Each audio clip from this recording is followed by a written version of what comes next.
pleasure. I couldn't wait to see ya. But the truth, I got some kind of amnesia. You crept up on me, said you thought of me fondly. And finally, since we let go, you're ready to say hello. What do you hope to see coming to this place?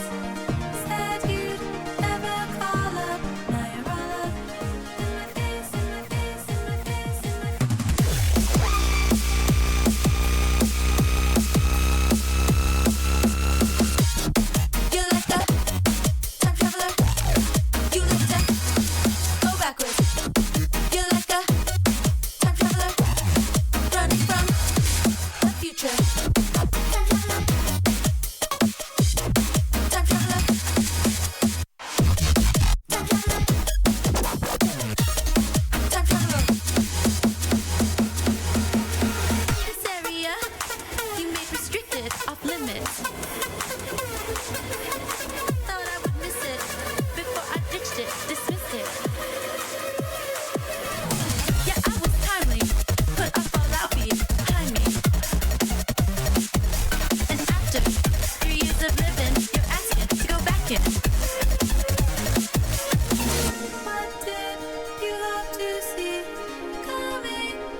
All right, everybody, welcome to the Mania 4-Key World Cup 2025. We've got some incredible action. We've seen some incredible matches so far. Already seen a tiebreaker between Malaysia and Poland, but for now, we're going to see our number 2 seed, the United States, versus Denmark, our number 31 seed, to see who survives in the winner's bracket and who gets knocked down into the loser's bracket. My name is Tope Daddy. I'm joined here by Pataraj. How's it going? Hi, it's been a while, really. This is my first match being commentated in this Mania 4K World Cup 2025, and let me tell you, it's a bit surprising to see the United States number 2, like seed number 2. You don't see that often. You usually see the United States in number 1, but number 1 is in fact China this year. Yes, I believe this is only the second year since seeding has existed that the United States did not get the number 1 overall seed. I believe a few years ago, 2020, yeah, I think 2022 they got the number 3 or 4 seed, maybe a little lower, where Brazil actually took that number 1 seed. And this year, of course, China taking the number 1 seed. So maybe a little bit unexpected, having a little bit of an underperformance on one of the early round picks, having some troubles holding consistency with the combo being their undoing here. And maybe that's a good sign for Denmark here if the United States is not able to hold as good of consistency when it comes to the more accuracy-based picks. This could definitely be a point of attack here. Yeah, so if stage 1 is the stage to look out for on this round of 32, it is definitely somewhere that Denmark can strike. Speaking of Denmark, shout out to Denmark for qualifying in the first place. It's not a common country that we see within the tournament scene, really. But I think we've seen them over the years in 4DM especially.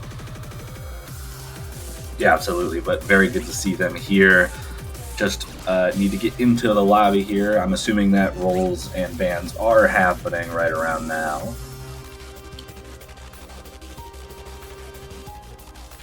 Yeah, just sit tight and grab your snacks, as it is not quite starting yet. It is only starting for the players themselves, but the action will start after we've gone through the protect bans and picks. Yeah, just getting everyone ready to go. It looks like everyone's been swapped into the right spots. Just waiting a minute or two to make sure that everyone, we got our captains ready to go and get these rolls underway. So outside of that, I'm curious to hear your thoughts just about the expectations, I suppose, of these two teams. You know, we've already said a bit of a piece on the United States, number 2 seed compared to what maybe most people expected being number 1. So potentially having some competition to kind of worry about, certainly, especially with China's performance from last year. And Denmark making the cut. How do you feel Denmark's going to do through the rest of the tournament? Yeah, from the little information that I have over Denmark, I would say Denmark will try and strike their strategy towards the rice category. I feel like they have a fair amount of sharpshooters, and it tends to be the case, especially for round of 32.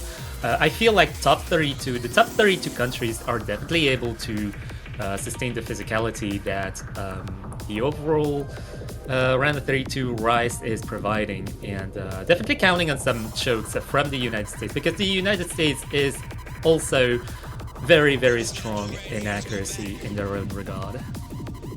Yeah, absolutely. And, you know, we mentioned the potential issues that we saw from the qualifiers there. United States only kind of hiccup was on that Rice 1 pick, the easier of the Rice picks, where they just weren't able to get the full combos there. And if they end up seeing that kind of result, you could see Denmark potentially taking advantage of that. They just got to make sure that they keep their accuracy in a place where those misses will be within striking range, you know? Speaking of striking range, Denmark's role is definitely not going to be in striking range of the United States. Poor 12, 94 versus 12. It is definitely a resounding win from Denmark for the roles, so they will get to protect first. Yeah, and they will get their first protect. You said that they're going to probably focus on that Rice, the sharpshooter accuracy. I'd almost expect one of the tech picks to be the protect in that situation. The Nomad, not Nomad. I'm too fixed on other modes. I was going to say one of the tech picks, Rice 4, 5, or 6, but they are going to protect the Rice 3, which is one of our consistency-based selections.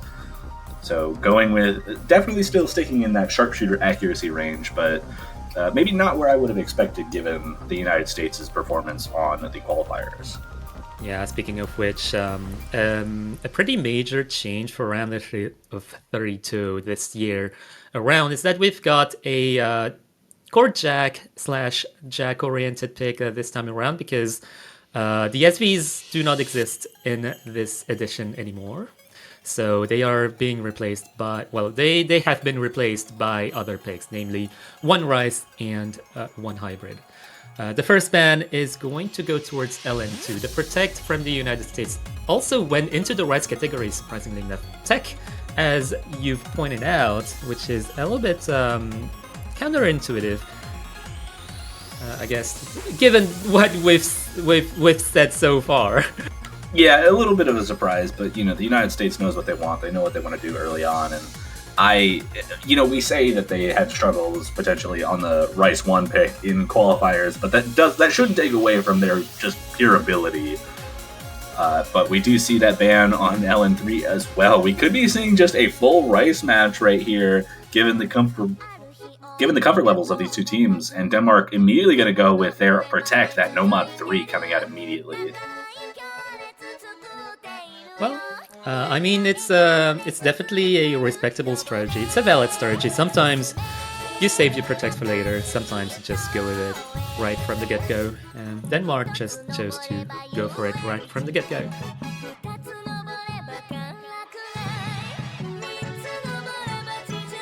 It's going to be interesting to see what kind of accuracy all of those players can get, especially on Denmark's side, because it's definitely one of their chances to strike against the United States here, coming from an underdog position. Yeah, absolutely. We see Peachmare and Nepichin in for the United States alongside a newcomer, Minwoo, one of the only newcomers for the United States team, so making their stream debut at the very least for the United States in this round of 32. FaZe, Luminary, and Freedy going to be the players for Denmark, hoping to keep themselves in a good position, trying to take their own point and keep their own Protect on their side. But they've got a juggernaut on the other side to try and handle, so they've got to put up some really good performances here, I think. Yeah, I don't think I've seen Minwoo in any community tournaments at all, so it might as well be their tournament debut.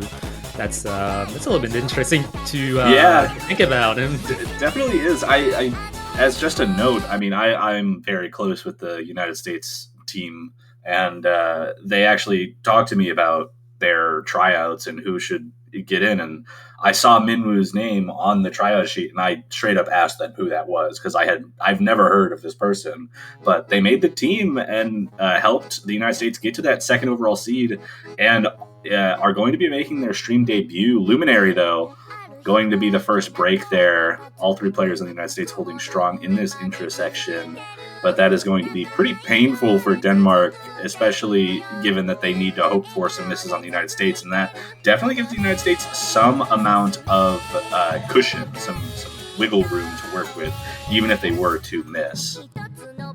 Yeah, missing in the round of 32, even in the very beginning, is definitely kind of a rough patch to start with.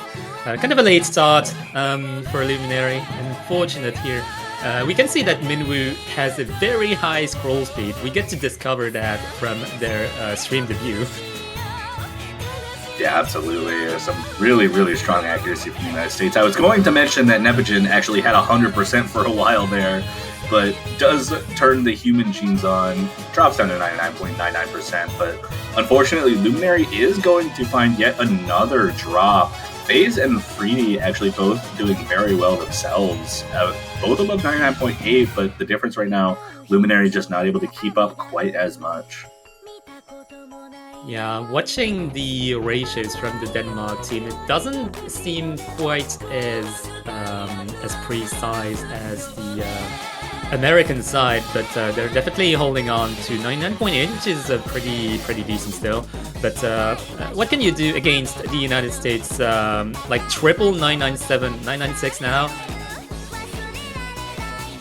Yeah, not a whole lot, to be completely honest.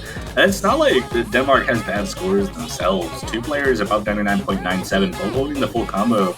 And Luminary, despite the early misses, is making a comeback in both accuracy and combo, now above 800 combo. But 25,000 points now at this point with the accuracy advantage still going on the side of the United States is going to be difficult to come back from, especially with only a quarter of the map left.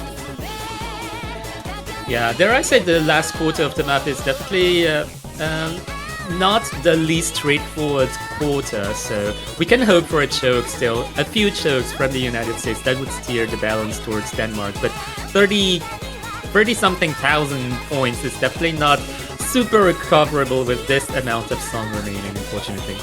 Yeah, not unless we see a real mess up from the United States side, but still the lowest accuracy on their side, 99.97% full combo from both Minwoo and Peach Mara there. And Freedy and FaZe going to drop the full combos for Denmark, so that's no full combos on their Protect here. And the United States going to take a statement victory to open up the match. That's really unfortunate from Denmark. I was hoping at least that they would get the double FC from their end. They definitely seem capable enough to sustain this pull. So yeah, so 24, 45, and 53. So yeah, take note of that. You may see some other countries matching that performance, but it is definitely a performance from the United States. Yeah, almost a triple 999,000 points. Minwoo, the lowest accuracy on the United States. That does say a lot. With 998,900 score. A little bit of a tough opponent there, I guess. Unfortunate for Denmark, but there's really not that much you can do against that. And the jump stream pick going to come out as the selection from the United States, sticking it right back to the sharpshooter accuracy with Heaven Station. It's a little bit unfortunate that Denmark had the exact same strategy as the United States, really. Yeah, it kind of is. It's not totally surprising. I think it's actually quite common this early on in these tournaments to see these kinds of teams both leaning towards the Rice, because I think, especially with like high seeds versus low seeds, you tend to see that the high seeds are more comfortable with Rice and they have like extremely good accuracy. And the lower seeds tend to be less comfortable with long notes and just want to give themselves the best opportunities. So you will commonly see a lot of Rice versus Rice matchups just because of how the comfort levels shake out. Yeah, it really makes sense. And really the exceptions to the rule are really countries that build themselves to be kind of quote-unquote specialist countries. The Netherlands comes to mind. Like historically, the Netherlands has been a LN-oriented country. I can also think of Malaysia that has been LN-oriented as well. Right, and I mean, I think Netherlands definitely fits the bill because they have historically usually been like the low to mid seeds, and they were usually the kind of team that you'd be scared to go up against just because of the idea that they were like LN and hybrid specialists who weren't afraid to go into the higher seeds, lack like zones of uncomfort, I guess, discomfort. And but in this case, unfortunately for Denmark, this might just be a comfort zone for both teams. And when you're against the number 2 seed, it's a big hill to climb. Yeah, absolutely. Like usually, the very top of the seeds don't really get much weaknesses to exploit this early on, and they tend to advance pretty easily. But sometimes, just sometimes, something slips through, and that's what we've noticed in especially community tournaments. I think I was a part of a team tournament that took seed number 1 to tiebreaker on like round of 64 or something. That was crazy. It definitely does become more possible, especially when teams get closer and closer together, and we've seen that over the years, that the teams have gotten extremely close together in terms of skill level. Just unfortunately, in this case, at least from the first pick, it looks like the United States might have a little bit of outclassing, especially on the accuracy side, but that doesn't mean that Denmark doesn't have a way in. We actually do see a couple of swaps out, just Emilio and W. Lim both coming in for Denmark, double swap out for the United States as well, Dev and Reshiram coming in for the jump string pick. But in this case, Denmark definitely looking like they're going to have to hope for a couple of misses from the United States, and they'll have to stay consistent themselves. Now, a jump street pick, definitely the kind of pick where that kind of consistency is possible, and that kind of random missing could definitely happen. But so far, we already see the accuracy definitely in favor of the United States, though no misses on Denmark yet, so still keeping it within striking range. Yeah, for those who are not necessarily familiar with W. Lin, W. Lin definitely one of the top Danish players. I'm so sorry. Yeah, you said that name, you said W. Lim, and they missed, and that's your fault, actually. That's how that works. Yeah, that's how that works. What I was about to say is that W. Lim, you might recognize that name from like leaderboards, like rank leaderboards, because they are definitely someone who's really proficient at accuracy, but that is very unfortunate, pretty dirtiness. Yeah, and unfortunately for Denmark, we're in another situation where the United States just, so far, 3 full combos, all above 99.93%. Denmark with some solid scores themselves. Lowest accuracy, 99.45 from W. Lim, just off of that miss, but just Emilo and Faze both looking pretty good on the accuracy side, just behind the United States at this point, and not much you can do there. 30,000 points of lead going into the final quarter, and we're in a similar situation where a collapse is needed at this point, I think. Yeah, it doesn't seem likely to come from the United States. They've been really consistent so far. We haven't seen any ounce of weakness from the two picks we've seen so far. But to be fair, those picks were some of the most consistent from the map pool itself. Yeah, for sure. So remaining left in the rice pool, maybe not anything super comfortable for any of the picks. So remaining at least, we do see the first 200 coming out from the United States. Dev getting 1-200 on that pick, and just the one miss from W. Lim breaks out the 6-way full combo for the whole lobby. But unfortunately, unfortunately for Denmark at least, the United States going to get their own pick there, bring it to a 2-0 game. Back to Denmark's pick, but they have some options to go with. So far, the rice has not worked out. They've got a Longo pick available, and they have some hybrids if they wanted to test the waters with those. Yeah, like from there on, the waters are pretty much uncharted. I feel like the options are open from there. Like the straightforward option did not work out because the United States is just too consistent. But what about tech? What about hybrid? What about the one remaining long node pick? Hey, Peach Mara, it's not your turn.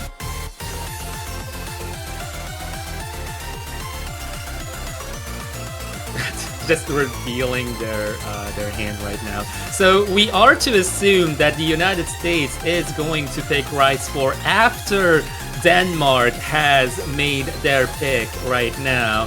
A little bit of a confusion moment here. Always confusion. United States trying to pick. Nepogin trying to tell Denmark how to pick rice 4. Oh man, It happens to everyone eventually. Oh well, you gotta keep in mind that a tournament match is a high adrenaline environment. So you usually tend to be a little bit excited, like more excited than you'd expect from yourself. Oh, for sure. I definitely feel that, especially after having rice 3 and rice 2 back to back.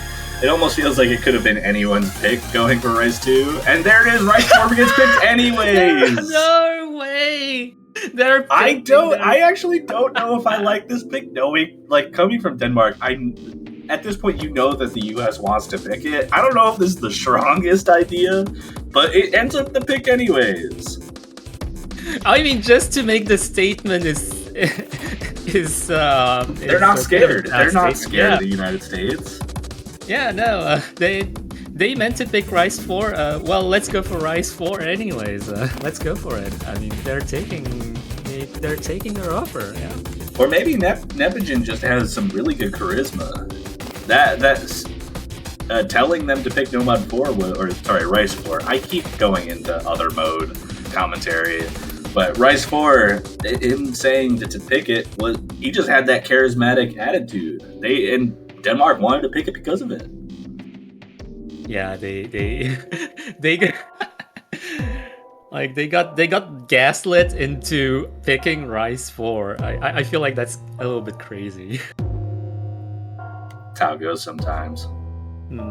I mean, it's part of the strategy. You kind of do a little bit of a... Yeah, it's a psych out. It's a psych out here. It's a psychology. Like the match element. The matches don't necessarily only go towards the gameplay, the nodes themselves. They also go around strategy, like the picks, the way you coerce other teams and people into picking into your pick. The mind games, if you will. Exactly. I see that. I definitely feel that.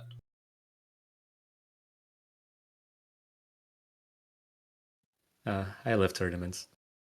They're always so fun to see kind of like a glimpse into the minds of the players. We see our first tech pick coming out. It's going to be Cold Storage, our Rice 4 here. Opening patterns going well for everybody so far. Accuracy definitely in favor of the United States out of these opening bursts, but not by a whole lot. Denmark definitely holding their own. Lowest accuracy right now, 99.78, and within certainly closer striking range than any other pick so far that we've seen. Even looking pretty comfortable on some of the tougher, longer jack patterns that we're seeing. All 6 full combos intact so far. Yeah, honestly, good job from Besa to kind of match the pace of the United States sort of. We see a little bit of a lower average accuracy from the United States. Well, obviously, it's a less straightforward pick, so it's definitely much harder to get good accuracy on just not straightforward snaps and so on. Yeah, for sure. We're about halfway through, though we're only a third of the way through the score, so densest part of the map still to come. United States having a slight advantage right now just based on the accuracy, but we still see 6 full combos across the board. Denmark trying to put up a fight where they can, and almost makes sense, or starts to make a lot more sense why they wanted to pick something like this. Sticking with the Rice has looked pretty good for them, especially on this pick here. Despite the United States still holding on to all the full combos, is still relatively within striking range. About 13,000 points of difference. One miss could mean the difference between a close match. But WLIM is going to be the first one to break. The United States now a little bit of wiggle room to work with. Yeah, they already had a little bit of wiggle room from Freddy, just dropping from 99.8 to 99.6. Unfortunately, some late hits here and there. It's really hard to kind of sustain this erratic map. Like the bursts are very hard to control, but the United States is still all above 99.9, so it's definitely really challenging for Denmark to catch it as the song ends and WLIM misses again.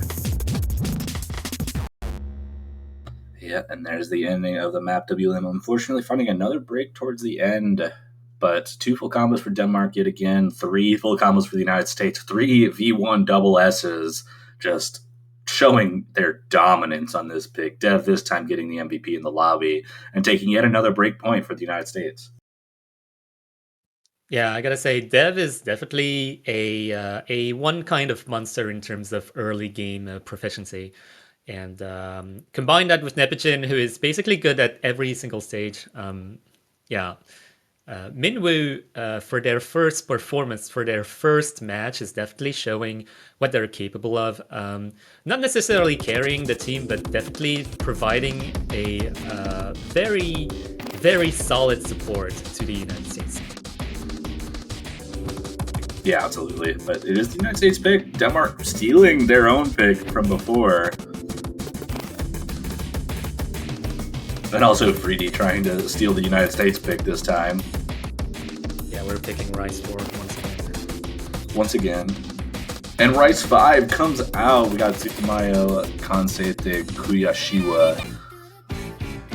More of our speed tech pick. Yeah, kind of a more of a dumpy structure mapped from Disguise. So the mania players who may know Disguise's tech dump maps from the ranked section might find some familiarity in this pick. For sure, we see Dev, Pikachu, Nepijin staying in, Phazon, W, Lim staying in. Oh, but Minwoo on Denmark now. Kind of a casual adopt here.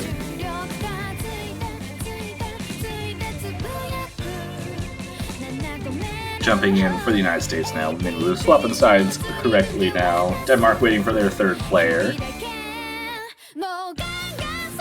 Looks like just Emilo is in the lobby right now. Might be their third player for their swapping in. Yeah, Denmark seems to have their Rice tech.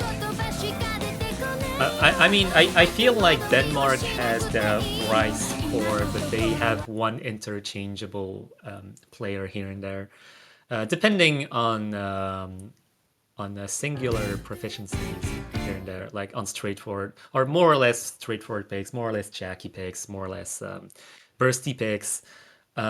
It's not only Rice, LNs, and hybrids that necessitate, switch ups. Yeah, absolutely. Just some comfort swaps. Intro of this map coming through, the United States obviously having really, really good accuracy, as they have for the rest of the map so far. Denmark also very strong so far. Lowest right now, 99.77, but very close across the board for Denmark. As we start to approach that 400 combo, where misses start to become more impactful. But this map extremely short already through the first quarter, as everyone gets to 400 combo without any misses. All full combos on the board, all 6, and just a 6,000 point lead for the United States. A lower count of notes as well in this map too, so misses are going to be more impactful than they would be otherwise. So this could definitely be a point of attack for Denmark if they're able to hold their consistency, though. United States, on the same token, has been holding their consistency very well. Just a 10,000 point lead so far, though. Yeah, Denmark tends to have really strong starts and kind of lacks in consistency, unfortunately. But this shorter pick is definitely a chance to hope for an American trip, but we haven't seen. Well, now we see one. We do see one miss from the United States. That lead starts to shrink below 10,000. Accuracy from the United States is the only thing holding them still in the lead as we get to the last few patterns of the map. Denmark trying to build it up, and despite 3 full combos, Minwoo getting back to 400 combo, and the accuracy is just too much to overcome. The United States going to take a 4th point and bring it to match point. Yeah, unfortunately, the accuracy coming from the United States was just way too strong for Denmark to catch up, despite Minwoo's miss. 27,300 from a Nepijin here. That's not a lot, considering how hard the map is to control. Yeah, that's a little bit of a good score. Phazon also did get a V1SS for Denmark, but unfortunately the accuracy, the ratio, just not quite enough to keep up with the players on the United States.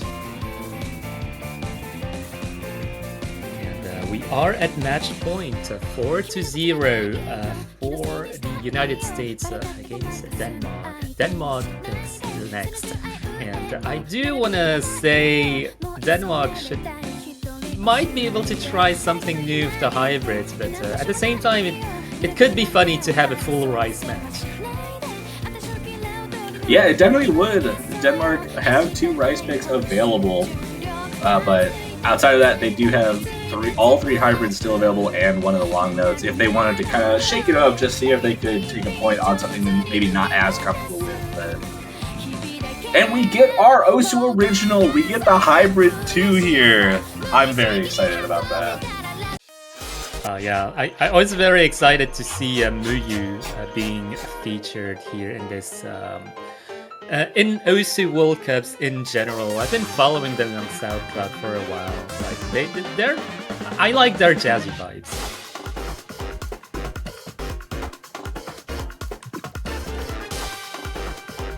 Yeah, it definitely is very jazzy. Has some interesting rhythm throughout. Certainly a fun song. I have like certain thoughts about it where it just sounds like alien music almost. It's very silly, but it's really fun. Yeah, it's very whimsy.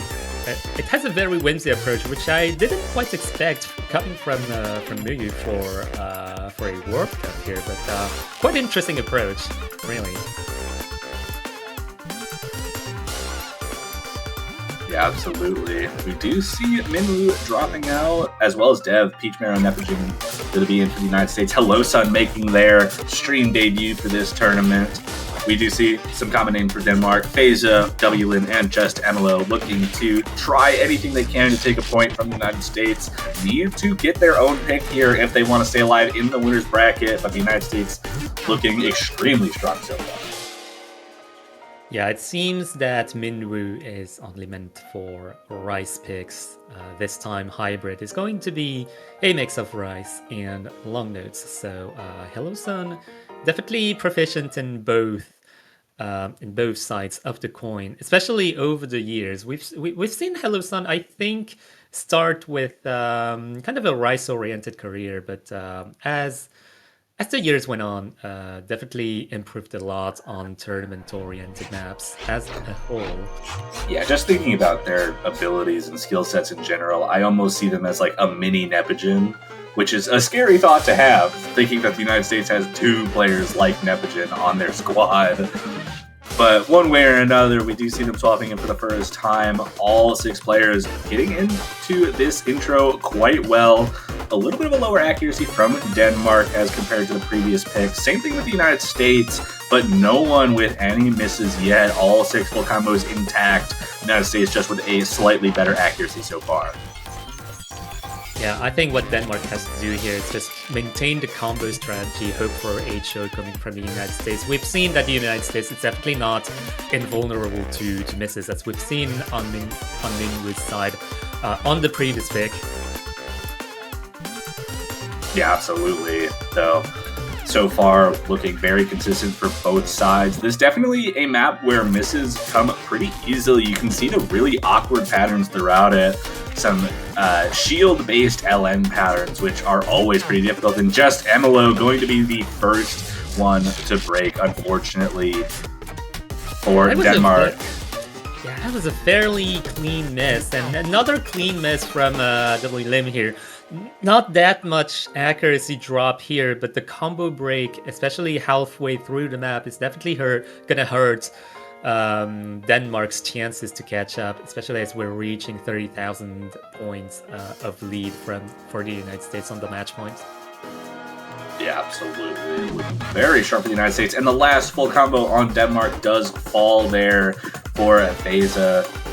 The accuracy lowest on Phasa as well, but one way or another, it's going to be difficult for them to recover here with all 3 full combos still intact at 99.88% or above for the United States. Just a strong performance as Denmark continues to find a few misses on this hybrid pick.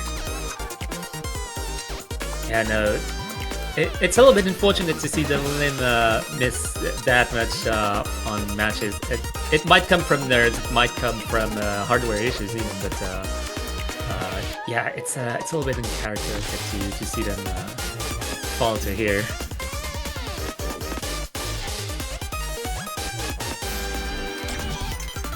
we reach the last part of the map. Another miss from Pesa, unfortunately, and the lead grows to almost 80,000 points for the United States on the last pick. Yeah, another miss right at the end for just MLO is going to give the United States a very strong victory, and they will take the win 5-0. The number 2 seed going to move on in the winner's bracket. Denmark, unfortunately, going to be knocked into the loser's bracket off of that, but like I said, just the loser's bracket. They are still alive, and I'm excited to see how they do in the loser's bracket because they had some very good performances on this map pool. Especially on those rice picks. Very, very good accuracy from them. Yeah, honestly, like that's pretty much what I anticipated from the Danish team. Like going for a rice-based strategy. Unfortunately, you're going against the United States, who is also really like probably has one of the better rice lineups of this tournament. Yeah, absolutely. Just a really impressive performance from them. Unfortunately, they had a little bit of a mountain to climb there with the United States, the number 2 seed. But congratulations to them for moving on in the winner's bracket. Good luck to Denmark in the loser's bracket. But we've got a bit of a quick transition to go through. So after US versus Denmark, we are going to be handing it off for Brazil versus Peru. Hopefully going to be a close match with the number 13 seed versus number 20 seed. And with that, we are also going to have a commentator swap. Thank you, Patraj, for joining. But welcome to the stage, Sparky and Dynascape. I hope you guys enjoy Brazil and Peru. How's it going?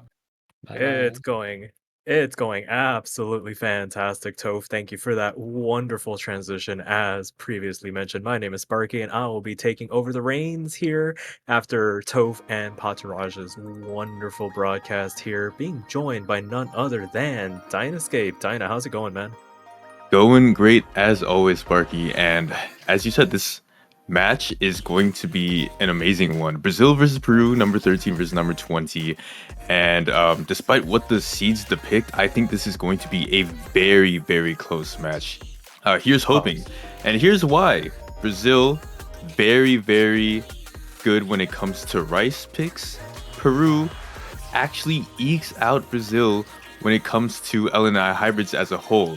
So what we should see here is a classic RC versus LN hybrid matchup, and I really expect them to just be trading points over and over again.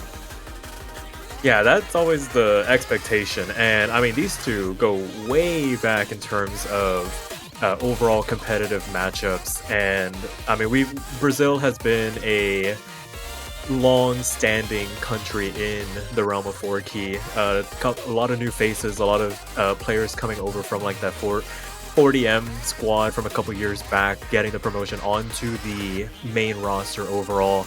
And Peru really starting to stake a claim for themselves as one of these like dark horses slash like if you take them a little too lightly, they start pulling out some of these wicked results. If you take them. If you don't take them seriously enough, and like you mentioned, with that LN versus Rice dichotomy that we might see here, it'll really come down to what these bans are going to be. We could be in for quite a bit of a intense back and forth, especially considering the seeding much closer than the match prior. Oh yeah, 100%. And Brazil pretty much maintains their seed from last year around that 13 area. Peru, however, I believe is the biggest glow up of this year's MWC, where last year they were seed number 31, they were almost relegated, and now they're pretty comfortably, in that mid-seed range. And so part of that reason is because of the pretty much core of Peru, which is Dendro, Anku, and Yokmao, formerly known as Lolito, as they protect Rice 1. But they are supported by some pretty good players in Zingo Tripas, Eric 2, and Sophie the Koi. For the side of Brazil, a lot of what you'll see, at least on these Rice picks, are going to be Team Captain Miwiki and Aegis Fangirl. But the reason why Brazil has seeded so highly, as they usually do every year, is because they have that malleability in being able to have that third man slot being filled by pretty much many different people and many different categories. Yeah, absolutely. And already right out of the gate, we get the protects here. Peru rolling that 100, so basically guaranteeing themselves that first protect and going for the Rice 1. Little surprising, followed by Brazil's Rice 2. And the ban coming up from Brazil, unsurprising, gonna be in that lower half of the map pool, maybe more akin to what we were expecting. Maybe might have predicted an LN ban, but Hybrid 3 is a pretty good one as well. And we just have to wait to see what Peru decides to get rid of here. I know we've been seeing some pretty ridiculous scores on stuff like Rice 3, with the top 2 being protected if they wanted to stick with anything. But LN3 actually going to be the ban for Peru here. Yeah, pretty much it goes against everything that I've been saying with Peru. And I mean, honestly, maybe they're just better on Rice when it comes to early game. But yeah, you know, it could be anything. Absolutely. I mean, with this early game Rice, we have so many players in this tournament that are just such good early game accuracy players that it's no surprise that cobbling together 3 players that can essentially 995 plus K some of these Rice picks lends itself to maybe trending towards it. And we're actually gonna start off with Rice 3, the aforementioned map that has had some pretty high team scores overall. I mean, we saw the United States not too long ago just absolutely knock this map out of the park with a ridiculous team score, with Denmark not too far behind. So we'll have to see who decides to step up to the plate here for this first pick in this match. It's always trying to get the nerves out immediately, and what better way to do it than with a very high tension style of pick. Exactly. I mean, when you are playing a core jack map in the early game, it really does feel like not only an FC is the bare minimum, but also you have to gather up a team score of like average 995, like you said, 996, 997 would be great, especially for some of these mid seeds. That really does seem to be the bar right now. And Brazil fielding, again, Miwiki and Aegis Fangirl, 2 anchors that you'll probably see on almost every map. Art LOL DXE, one of the Rice specialists for Brazil, also being their 3rd man. And on the side of Peru, you've got Denju and Anku, and then Eric 2, also their pretty much 3rd man specialist for Rice. Yeah, this is going to be one of those where it could either end very early if somebody finds a miss, or we could see it go down to the absolute wire. One person getting that inopportune 200 at the wrong time could spell disaster, but looks like everybody's in, everybody's ready relatively quickly. Wait for that 6th slot to load in here, but I don't know about you, Tyne. I'm excited. I've missed seeing 4-key action on the big stage, and we just have to wait and see if these guys can deliver something special for us here today. Exactly, and honestly, this weekend has been starting off really hot in general. We really have a tiebreaker, a couple of close matches, and I, like I said, expect this one to be another one. Brazil and Peru fielding their best teams for this core jack pick, and at the moment it does seem that Brazil does have the earliest bit of a lead, but Miwiki actually missing on complete thin air. Yeah, just one of these opening bursts, catching them for a bit of a ride here. Maybe a potential lag spike. That was a pretty big rush of bad judgments, and I don't see it correcting itself, so it has to be an organic miss. Art finding the next drop for the Brazilians, gonna extend the lead over for the Peruvians at the moment, who all have their full combos intact here. Everybody riding high above that 99.9% mark. Their closest challenger, Aegis Fangirl, on the other side, 99.84 for them, trying to keep things in check, but the early going not looking good for the Brazilians here on Peru's first pick. Yeah, even though some of their misses were relatively clean, for Brazil in a broader sense, it just seems like it's all crumbling down. Not the way you want to start off this match. Granted, it is Peru's pick, however, it kind of leads into the question of how consistent are they in early game picks. I mean, you already have only one FC on what should be an insta FC for most players at the skill level. Peru doing their best, like you said, their accuracy is absolutely stellar for early game Rice. This score at the moment, and let's not even talk about Anku's accuracy, would beat out probably a lot of the top half of the seedings.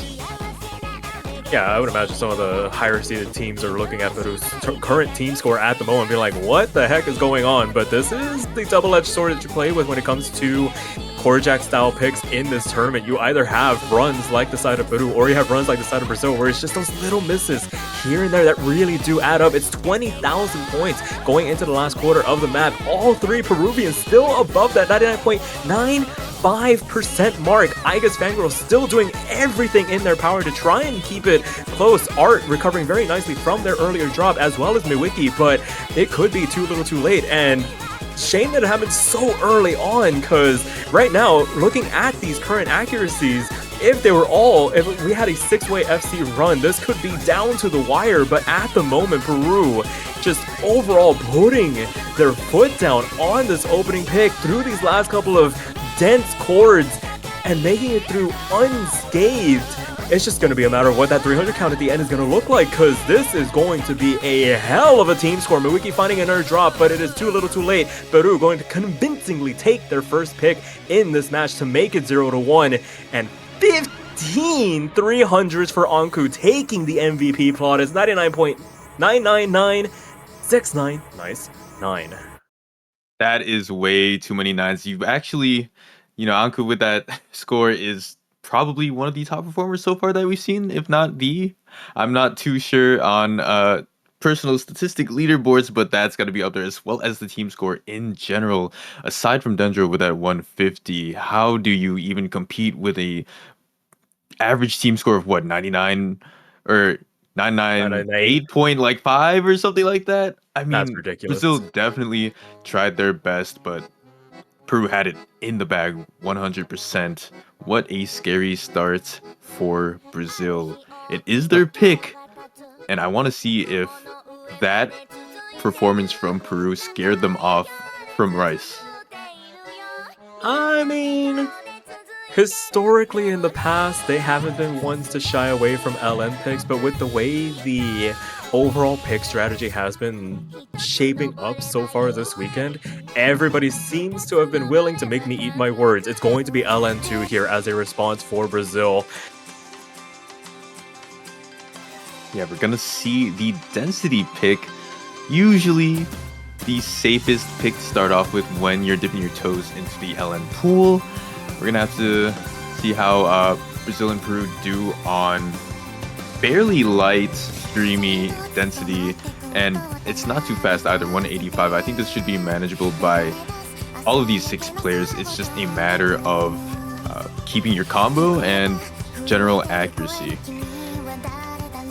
Yeah, this one very much, like you mentioned, density seems to be the category most teams will default to when it comes to these early game picks, because of the fact that it's very much 1-4 structuring. You have these longer LN anchors. The timings of the releases aren't the most difficult to read through sometimes. It really just comes down to a matter of concentration at this level, where you start maybe scuffing some releases here and there, dropping some 200s, and when everybody is able to sharpshoot stuff like this, that's when you really do start to run into issues. So Peru, no strangers to LN. We're just going to see what their overall team balance is going to be. We see Sophie checking in for them to back up Anku for the moment, seeing who their third person is going to be. Boris and Zikuri coming in for Brazil to back up Miwiki, and Lalito is going to come in for Peru to round out that roster, as Eric checks back in as well. So just finalizing who those 3 are going to be, and checks in, checks out. yeah. What is it? Just 6-7, 6-7, 6-7. Just keep going. No, who's firing? I'll Okay, wait till the map in. starts. I'll wait till the map starts. But as it stands, this feels right, seeing Lalito in on an LN style pick. But just to see how the other 2 perform on this one. Potential breakpoint opportunity, perhaps, but Brazil's resilience over the years has shown that they will absolutely put up as much of a fight as they can, make it as feisty as possible, and make you work for some of these picks. Oh yeah, and I mean, with Peru having Lalito in here, who I think reverted their name change from Yokomao. That was at least their name during the registration period. This serves as yet another pivotal anchor for Peru. Lolito is definitely one of those players who can play anything, and you can expect them to have not only consistency but great accuracy that can rival a lot of players on these top teams. So definitely watch out for them when you're looking at the right side of the screen. As for Brazil, I believe this is Bori's debut for Brazil, as I want to say that they're a new player and this is their first year. So we're going to have to see how they do with the nerves stacking up against them. One last change as Eric 2 switches out for Dendro. This is more in line of the roster that I expect for Peru to have on an LN pick. And I think we are good and finalized. No more checking in and out. No more 6 and 7. Yeah, we're fully locked in. The rosters are set. I think it was just a matter of trying to get Dendro into the lobby. Perhaps that was the hold up here. Maybe just some connection issues. You know how it is, trying to get everything situated here. But it looks like the players are ready. It is going to be Miwiki, Zikuri, and Boris for Brazil on their first pick, going up against Aleito, Dendro, and Sophie the Kui.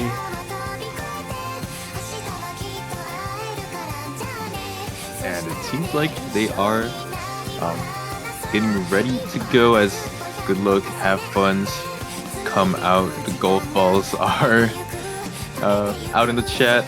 And yeah, we're going to get a little VTuber action as UE's density pick is the chart. 185 density. So, I mean, Sparky, again, these players shouldn't really have too much trouble. All things considered, even for density, it's pretty light. There is a bit of a ramp up towards that back half of the map, but we haven't really seen anyone in any LN2 picks really have any troubles with this. Yeah, it really just comes down to overall concentration. That release timing, as I mentioned earlier, is like, since it's all just on that like 1/4 base grid, everybody at this level should be relatively comfortable, especially at this BPM. You can kind of start getting away with playing this stuff kind of like Rice on those shorter LNs, but definitely don't want to take your chances. The OD 7.5 does lend itself to some extra wiggle room when it comes to those releases, and so far everybody really taking advantage. Only 2,500 points to the side of Brazil as all 6 FCs make it through that 400 combo cap extremely comfortably. Everybody above, or almost everybody above that 99.7 mark right now. It's just Sophie and Lolito kind of trailing behind, accounting for a bulk, if not the entirety, of this Brazilian lead for the moment, as Dendro kind of tries to keep everything in check, keep that lead from spiraling too far out of control with that 99.85 performance from them, mirroring that of Zikuri on the other side. So with half the map already gone here, Brazil looking good for right now, but definitely need to keep up this pace if they want to try and hold off this Peruvian roster. Exactly. 4,000 points really is not enough of a cushion to sacrifice a miss over to the other side. And I'm looking at boys right now. They are hitting a couple of later 200s when it comes to the releases, as well as Miwiki struggling a bit. Dendro is really trying the hardest that they can to pump up the accuracy deficiency that Peru is currently having with the top accuracy in the lobby at the moment. But Sophie the Kui and Lolito really need to pick up the pace, as well as again be into this back half that I'm talking about. And the density is a lot more, well, not a lot more, but rather a little bit more than the first half, as the key changes and things get a little bit more tense in the song. We see that everyone here is still keeping that FC. Still looks like Brazil is poised to take this point. Yeah, as we take a quick stock of the situation, both Miwiki and Boris back up at that 99.7 mark, starting to extend this lead. There's really nothing that Peru is doing incorrectly here. They've done everything in their part, but I say that Miwiki finding a massive drop there at the end. Wait to see if that was a Bantram, as we saw that little lag spike there, waiting for everything to get situated. But as it stands, not actually correcting itself. So an organic miss coming through from Brazil. Miwiki at the very end of the chart, going to give the breakpoint over to Peru. And that had to have been just a lag spike of epic proportions, or just something happening on the technical side for Miwiki, because 11 drops 11 misses is insane.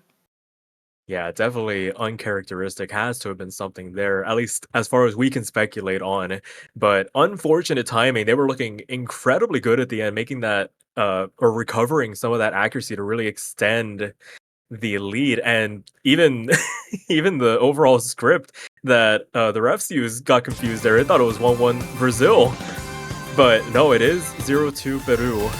And Peru wasting zero time, going immediately for Rice 2 here to really start piling on the pressure.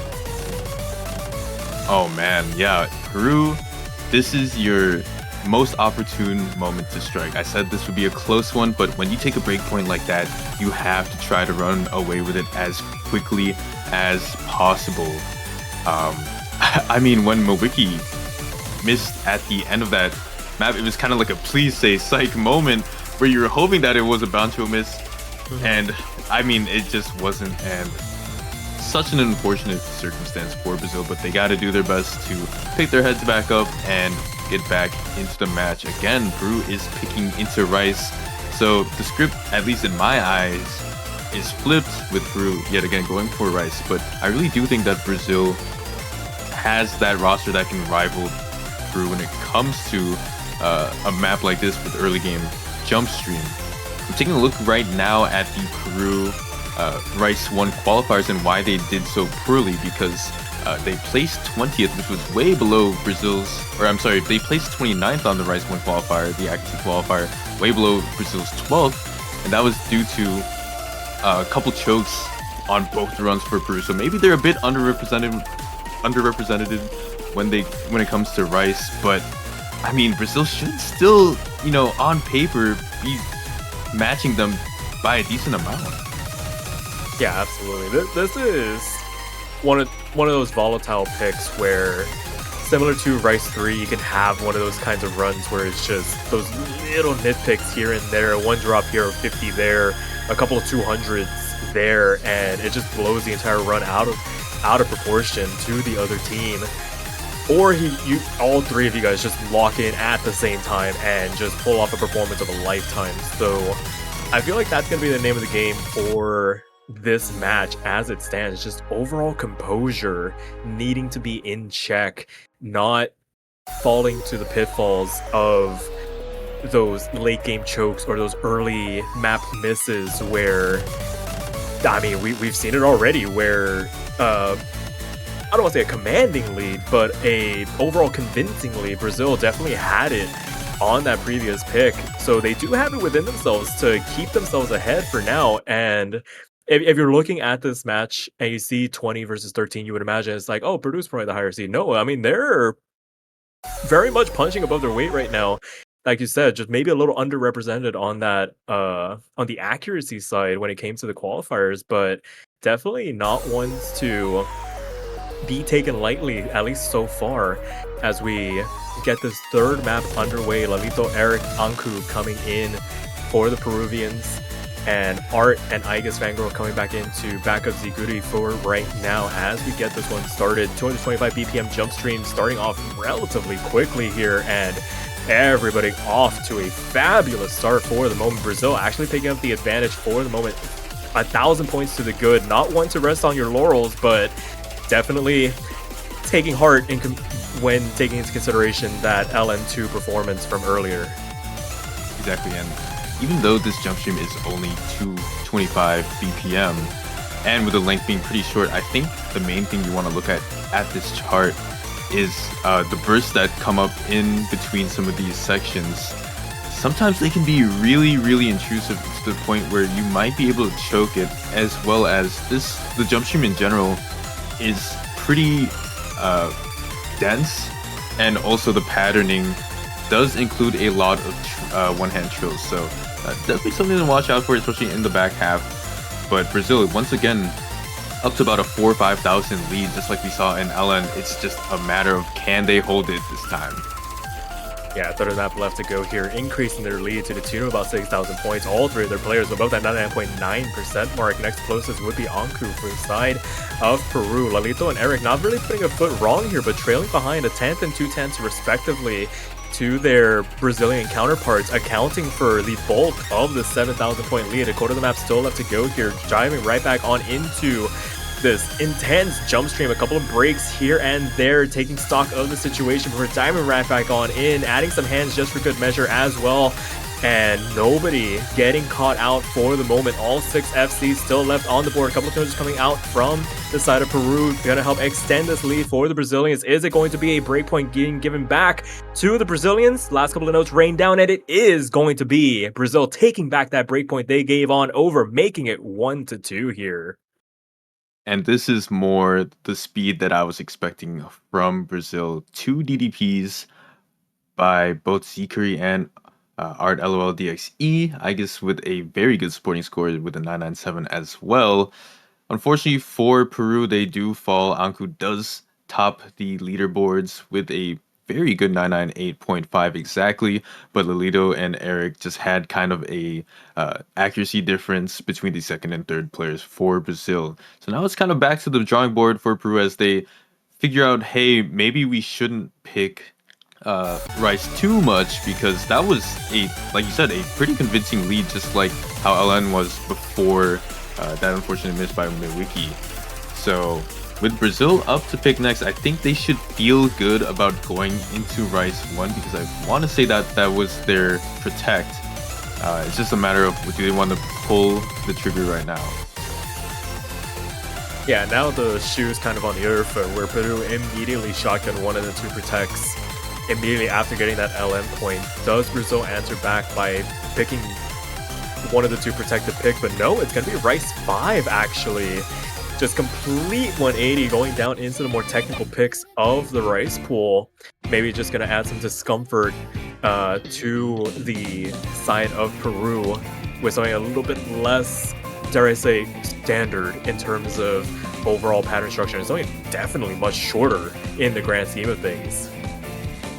Yeah, almost TV size. This is the vocal dump pick of the pool, and I kind of like this from Brazil. You know, you're at kind of a deficiency in terms of score. You're down 1-2, but you have a good amount of picks behind you or in front of you after this one. So if you can perform really well on this, the dump pick is kind of that weird spot where you can really just flex into anything else in the Rice pool if you're able to secure this pick. They should feel pretty good about any other Rice pick in the map after this one. For Peru, I think their game plan, aside from the obvious LNs, is they might want to start going into the hybrids, because right now, you know, with how Rice 2 went, I didn't like it so much. I think Peru should really start you know, going a different route for their points. You know, you're already up 2-1. I think you have to play to the qualifier seeds and see how the other team does. You know, just start dipping your toes into other avenues other than Rice. Potentially, maybe just some misplaced confidence after that opening pick went so well for them. So maybe Brazil shaking off some of the nerves as well, just kind of really focusing in on what they were good at, what got them that 13th seed. So gonna have to wait and see what the response is. Can Brazil notch this up, or can Peru continue getting these breakpoints and continue the streak? I mean, we saw some pretty lengthy breakpoint streaks already in this tournament, so see if we can start a fresh one here. Current count 2 going into potentially 3 as we dive right on into it. Anku Dendru, Lalito going up against Art, Zikuri, and Igus Fangirl on the other side. Yeah, this map featuring, yes, it is a vocal dump, but a lot of difficulty also kind of comes from the mini jack and gluts that you'll see throughout in transition, layered to the percussion. And so when you're kind of switching in and out of different styles of Rice, it can be kind of hard to get good at, and we kind of see that with some of these players. Art LOL DXE even taking a miss to start with, and so now Peru have the upper hand, and with the way that the team score is looking on the side of Peru, it's looking pretty good unless Lolito drops and drops again. Yeah, that's a pretty nasty drop as well. Down into that low 99% mark. Arts, by comparison, much cleaner. Already right back up to that 99.8% mark. Back up with that 400 combo cap as well. Guys are recontributing full credit to their overall team score. And right now, Zikuri and Aigus really holding on for it as Alito continuing to struggle on this pick. Overall, the density really ramping up, catching them out every so often. And the fact that they haven't been able to make a really convincing recovery run in response as well is going to help bolster this lead for the Brazilians. Already a quarter of the map left to go here. 17,000 points to the good. It's one of those risks when it comes to these shorter picks. Looked a little bit dicey there for the moment when Art lost their FC, but able to really stabilize and grow this overall advantage. So no risk for the breakpoint going through. We ended at 2, and Brazil ties it up 2-2 here. Oh yeah, and man, I have to say, not a performance that I expect from Lolito, but I really do feel like it's got to be like keyboard troubles or something, because Lolito very much so a physical player, able to do anything, and especially towards the mid game, they are very much an anchor. So It Peru, happens. yeah, it does happen, and so these inconsistencies.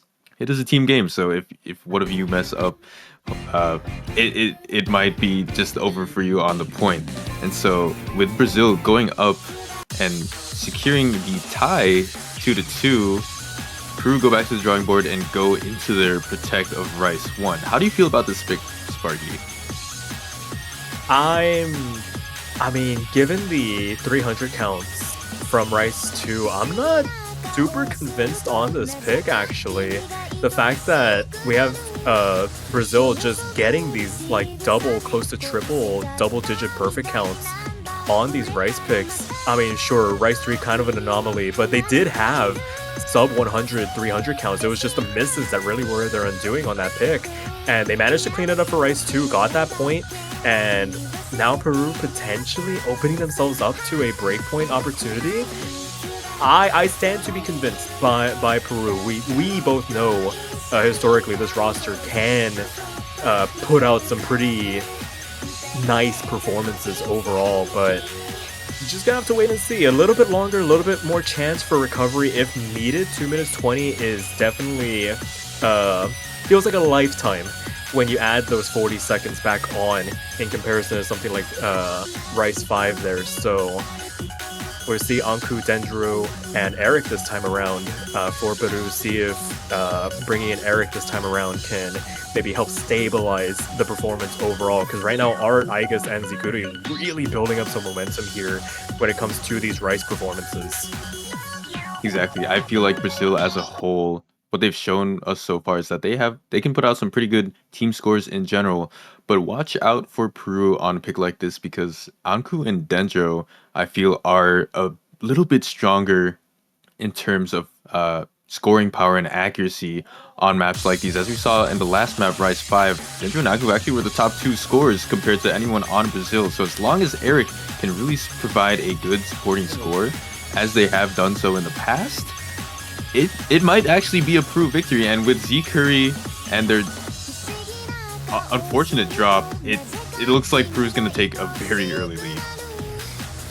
Yeah, thankfully it was well before that 400 combo cap got reached, so room for recovery potentially, but down into that 98% range. It was a pretty nasty string of drops that they found on their end, so gonna be a bit rough going for the moment, but the only way up the hill is to start climbing, and Brazil looking to try and chip away at that Peruvian lead now. 14,000 points for them, and this is more akin to what we've come to expect from this Peruvian roster. All 3 players above that 99.8% mark, and like I said, I could stand to be proven wrong when it came to my doubts, and so far they have been doing everything in their power to prove me incorrect. This is turning out to be an incredible pick for them so far. Very balanced, as you mentioned. Anku and Dendro really showing out for the moment. Aigus, Fangirl, and Art trying to do everything that they can to try and hold this lead steady, but that 14,000 points is really coming off that third player for the moment. Half the map still left to go. Anything can still happen, but so far Peru looking really good at the moment. Yeah, as we're in this break section, we can kind of slow down and see what's up with all of these players. And Eric is lagging behind, but with Z Curry's drops through and throughout at the start of this map, Peru just does have that big lead. And with Dendro and Anku actually performing like this, it's enough of a gap to where they can afford something to happen to them in the last fourth of the map. I don't think it'll happen, seeing how comfortable they are. But I mean, you gotta talk about Eric. Such a good supporting scorer. You know, they're looking to hit that 990, and that's just enough for Peru to take it. But they do miss. They do miss. It is map left to go. Down. Zikuri's been doing the yeoman's work on the side of Brazil. 3,000 points now. They do have the supporting score. They have the accuracy as well. Is there enough time? There isn't.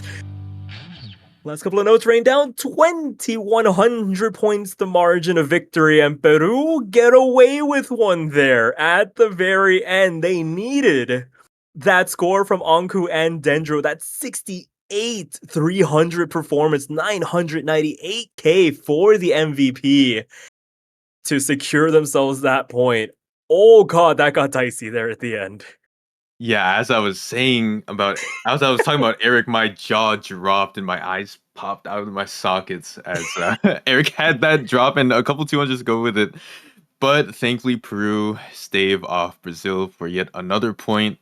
You know, bit of a forehead wipe as the sweat drips down, but Anku and Dendro, once again, showing that they are them as they top the leaderboards yet again. So that early game Rice proficiency really shining through for Peru at the moment. And Brazil up next to pick. They tried on LN2, and I don't know if they want to try on LN1. Yeah, they did. Yeah. I mean, it's so hard in this match. Like, there isn't a clear cut like defining line of where these two teams have like really established themselves on. There have been points in this match that have felt earned, like absolutely earned, and there have been points in this match that have absolutely felt thrown away. So who wants to roll the dice? Who wants to go back into the LMs? Who wants to go back into those hybrids? We haven't even talked about the hybrids so far in this match, but honestly, I wouldn't be against a Brazilian LN1 given how LN2 went. It was that point was more misfortune. Yeah, that wasn't. Oh, it's gonna be Rice 4. Okay, we can put away the speculation.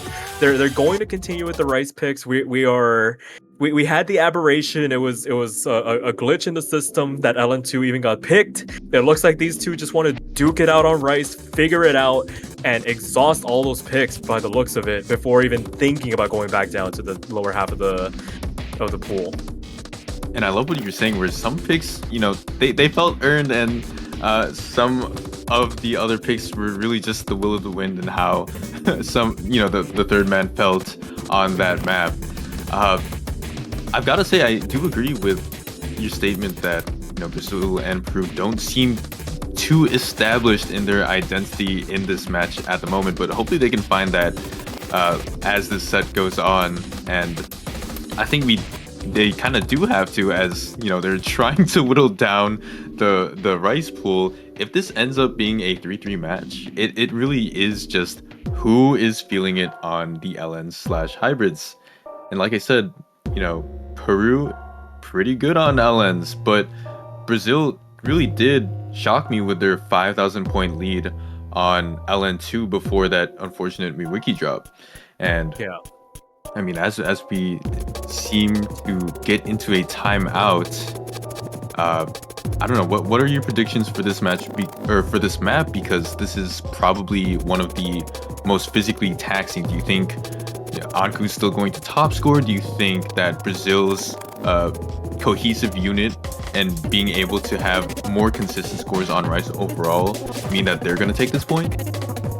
Yeah, it's way too close to call, but I'm willing to go to bat that it's going to be a consistent team score. The accuracy for Brazil maybe won't be like at 99.9 that we've been seeing on some of these picks, maybe like a 3-way 99.7-ish realm, and just like one or two drops here or there. I mean, we speak of these players as though they are machines. No, they are human. They are capable of making mistakes, and we have seen some blemishes on the performances. It's just so hard to call with who is going to be the one finding those drops. And I dare not try to single out anybody for misses of all things, but it'll be interesting to see who holds their nerves.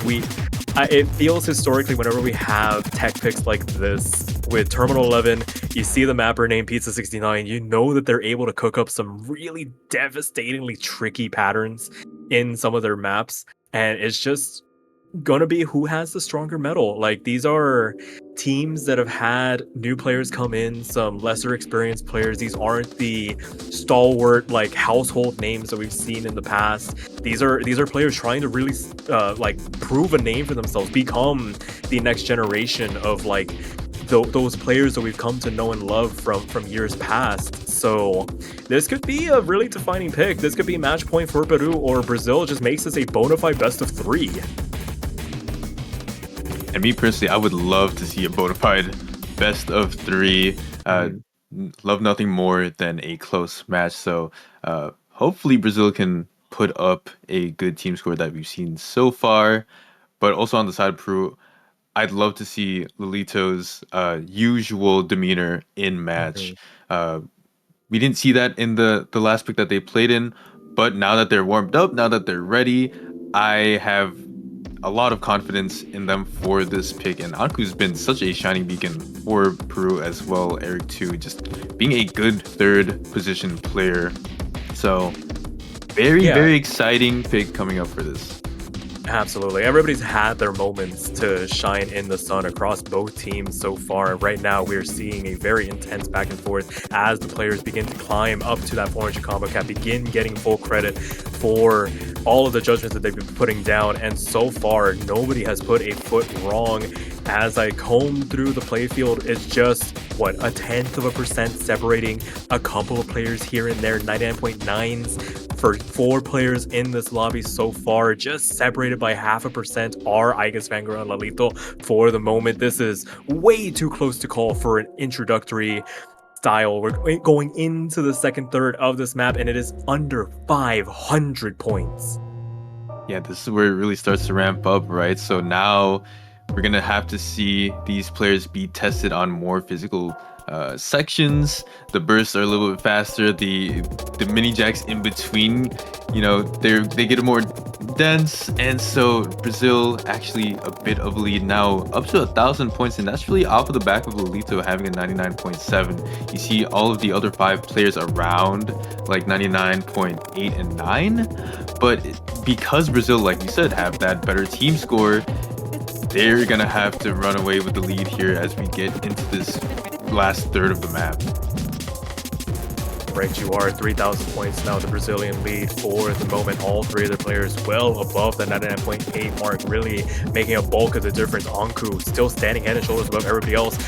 Even all 3 of the Brazilians so far trying to fend them off single-handedly at the moment, with Eric close behind, trying to lend themselves to support. Lalito starting to lag behind a little bit here, 99.65, and that's really where the bulk of this lead is coming from at the moment. 4,000 points now in favor of Brazil, and 8th of the map still left to go here. It is still anybody's game, though. A miss this late on could prove disastrous for either of the teams for the moment, as these patterns continue to get trickier and trickier, starting to get some little broken jump streams here and there. These bursts starting to rain down as well, but so far it is still Brazil holding the nerve for the moment, but are finding a drop here at the end, starting to swing the lead back on over to the side of Peru, inside of 1,000 points, and Peru at the 11th hour steals it and makes it a match point situation.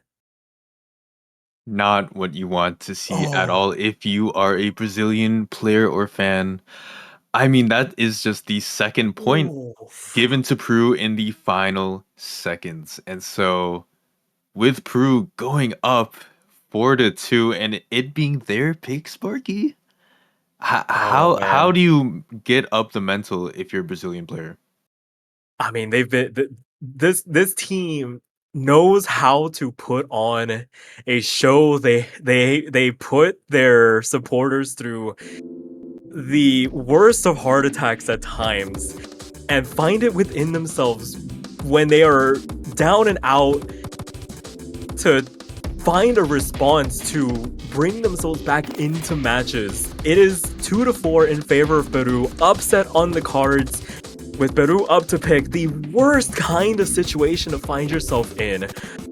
And yet, I don't know what Peru can go into. Brazil looks so good there on Rice 4 until the very end. This could very well be 4-2 the other way. LN2 Rice 4. No, yeah, I totally agree with you. What do they go into? It seems like the choice for them is going to be Hybrid 1, so you're gonna dip into a more LN density centric pick with like streamy bursts. But at the end of the day, you look at the density portion that we saw in LN2, and Brazil overall really good, in fact better than Peru in terms of accuracy, and that's a lot of the difficulty on this map. And you also look at the streamier bursts in this map, and you think of the map that we just saw, Cold Storage, or even Kansaite, and you think of how Brazil is such a rock solid team when it comes to consistency there. And so when you combine, you know, aspects of these past two maps that they've played, it really does look like, you know, this might not have been the choice for Peru, but maybe it was the only choice that they could go for, because like you said, I didn't see them going into Rice 6 at all, especially not after Cold Storage. Right. And I mean, LN2 as well, how that went, do you feel confident into going into a coordination pick if you're Peru? I don't know. So yeah, Hybrid 1 is going to be the pick. And as we see Boris come in again for Brazil, Mawiki Z Curry, we also see Dendro come in for the hybrid pick, and Eric T staying as well. Yeah, for the moment, maybe not wanting to bring, I think Sophie played LN2 for Peru, so maybe the Rice density, the Rice aspects of this chart, maybe being more tuned to Eric, and they can kind of tank their way through the LNs without taking too much damage. Because this is one of the longer maps we have seen in a hot minute, close to 3 minutes here on the clock. And with maps like this, you have those roads to recover, and we have seen some valiant comebacks here already. Players just bring themselves back into the equation after we think, like, we see those like 98, 97s quickly become 99.5s, 99.6s, and next thing you know, they start to become a threat to the overall team score. And we see Lalito check out. Sophie is actually going to come in to round out this roster, so I mean, it could be one of those where maybe Peru is biting the bullet a little bit, maybe trying to pinch the options Brazil has as sort of like a defensive measure, or maybe this is one of the last remaining picks that they have where they can swing like a really consistent team score on before bringing Brazil back into the fold. Because you kind of play that tug of war in terms of decision making of like how much do we give the other team in terms of their comfort so we can play our comfort. But we'll just have to wait and see what the answer to that is going to be. We are loaded in. Boris, Mawiki, Zikuri for Brazil, looking to try and keep their winners bracket run alive. Going up against Eric, Dendro, and Sophie the Kui, looking to try and pull off the upset here to make it to the round of 16 inside that winners bracket. All to play for here.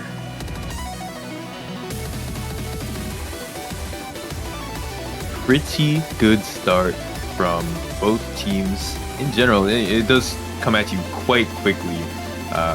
Decent amount of burst, and the ramp up into the 400 combo cap. You're gonna see a lot more of these streams, but now we get into a more flammy section for quite a bit, and Brazil does have a decent amount of a lead for the third man battle currently. Boris versus Sophie Decoy does seem to be pretty tied up, but on the upper end of things, Brazil just beats out Peru by a little bit. Mawiki and Zikuri very close, and so is Dendro, but with Eric slacking behind just a little bit, that leads into Brazil having about 1,000 points of a cushion. Yeah, this is separated by hundreds of a point in terms of accuracy across all 6 players. The tug of war with the leaderboard going into the second quarter of the map. Now, just now, Brazil starting to eke out a tiny bit of the advantage as the LN density begins to ramp up a little bit. Strings the 300s raining down on the side of Peru, but it quickly recovered here, answered back as Brazil trades back some of those 200s as well. All 6 FCs still left on the board, by the way, as we make our way into the second third of the map. It is still this ongoing tug of war between the leaderboard. As things stand, it is inside of 1,000 points. Either way, it's too close to call with half the map still left to go here. Exactly, big Rice section here, and a couple of bursts to go with it. Ellenber's coming through, and as that comes in, immediately Brazil secures a decent amount of points. However, it's still on the side of Peru. It actually seems like it's just straight flipping back and forth. Boris and Ricky down at 99.7. Topik Koi trying to keep up with the rest of the team. Dandro and Z Curry, the anchors for Brazil and Peru. How is this gonna end? The LN density once again coming out, and it feels like Brazil just kind of has the edge on that. But is there enough for Brazil to secure lead? Can they be consistent enough to not throw away yet another point and continue this match? Oh, I don't even think it's going to be in their hands. As it stands, it is still way too close to call it a quarter. The map still left to go here. Dendro doing everything in their power to try and keep Peru in this with a fighting chance. The lead is growing, 2,000 points in favor of the Brazilians. Quickly wiped away as these bursts begin to rain down, as Banjo tries its best to try and keep up with what is going on the playfields. We're coming quickly to the end of this chart. All 6 FCs still left on the board. A last major string of core stream raining down here. A couple of bursts running down as well. Gotta watch these last couple of notes. These last couple of races could make all the difference. Gotta make sure that you do not let things go. And Brazil, 1,300 points, the margin of victory for them to keep themselves alive in this match. Make it 3-4 and make it their pick once again. And that's what I want to see for all these maps. So many times we've seen, a miss at the very end. My heart was actually stopped at that very ending. I really was praying for Brazil to not miss. And a lot of the times we see kind of a stomp, kind of like at Rice 3. But no, this is a true classic South American showdown. As absolutely. I mean, within 2,000 points for I think this is the first time we've seen of this caliber of closeness. And Brazil securing that point means that they could potentially go to tiebreaker on their terms. They just need to close it out. What map do they want to go for? Oh, this is such a hard pick, man. I would not want to be in their shoes so right now trying. Too. Yeah, we have Hybrid 2, which is wildly different than LN1, which is so wildly different than Rice 6. What could they potentially go into? They've looked good on the LN so far. Like, the Hybrid was going well. Peru just finding it within themselves to keep pace with that overall, that tug of war notwithstanding. But, I mean, overall, they managed to eke it out at the end. If it were me, and thank God it's not me, I would go for LN1 here. I would have to agree with you 100%. Not only on this hybrid did they show that overall they have better accuracy, as long as you don't throw misses at the end, you should be fine. Rice, Cosmic Crisis did look good maybe a couple of points ago. Right. But right now, you gotta strike while the iron is hot. And it's hot in the LN department, right? So you have to, in my mind, go with LN1. Exactly. But it seems like they're taking their time with it. It's like stocks are up on the LM picks right now. It's gonna be Hybrid 2! Okay, split the difference. We can't decide either way. We're just going right down the middle. Hybrid 2, let's run it. Alright. Tiebreaker or bust. Here we go. This is such an insane pick. Do I think it will work out? I don't know. I really do think it is up to it feels like a 50-50 at this point. Both teams have shown the highest of highs and the lowest of lows. So, I mean, this one should be crazy nonetheless. I mean, it's the quintessential essence of tournament play. It's that putting aside the what ifs. What if that miss didn't happen on LN2? What if those misses on Rice 3 didn't happen for Brazil? This match would be over already. But again, I said it earlier, their resilience, their ability to just get it together when it matters most. It's going to be the same three, Boris, Miwiki, Ziguri, and the same three for Peru, Eric, Dendro, and Sophie. Nobody in this lobby of 6 players has put a foot wrong going into that last pick. Like, it's just a matter of putting your best foot forward at the time when you are asked. And in a vacuum, you don't have the luxury of restarting, being able to snipe the best score that you possibly can. This is where it matters most. And Oh my goodness. We speak to the Brazilian mental. Imagine Peru in this situation. It's like, oh, this match could be over already. But, I mean, what if? Exactly. What if? And I mean, like you said, Peru, they've got to be feeling something right now. They had a chance to close it out, and as C20 versus C13, the nerves could have got to them. But for this, they once again run it back on a hybrid Hybrid pick. too. Two players to watch out for on either side, Zikuri and Dendro. They were very, very close together in terms of accuracy.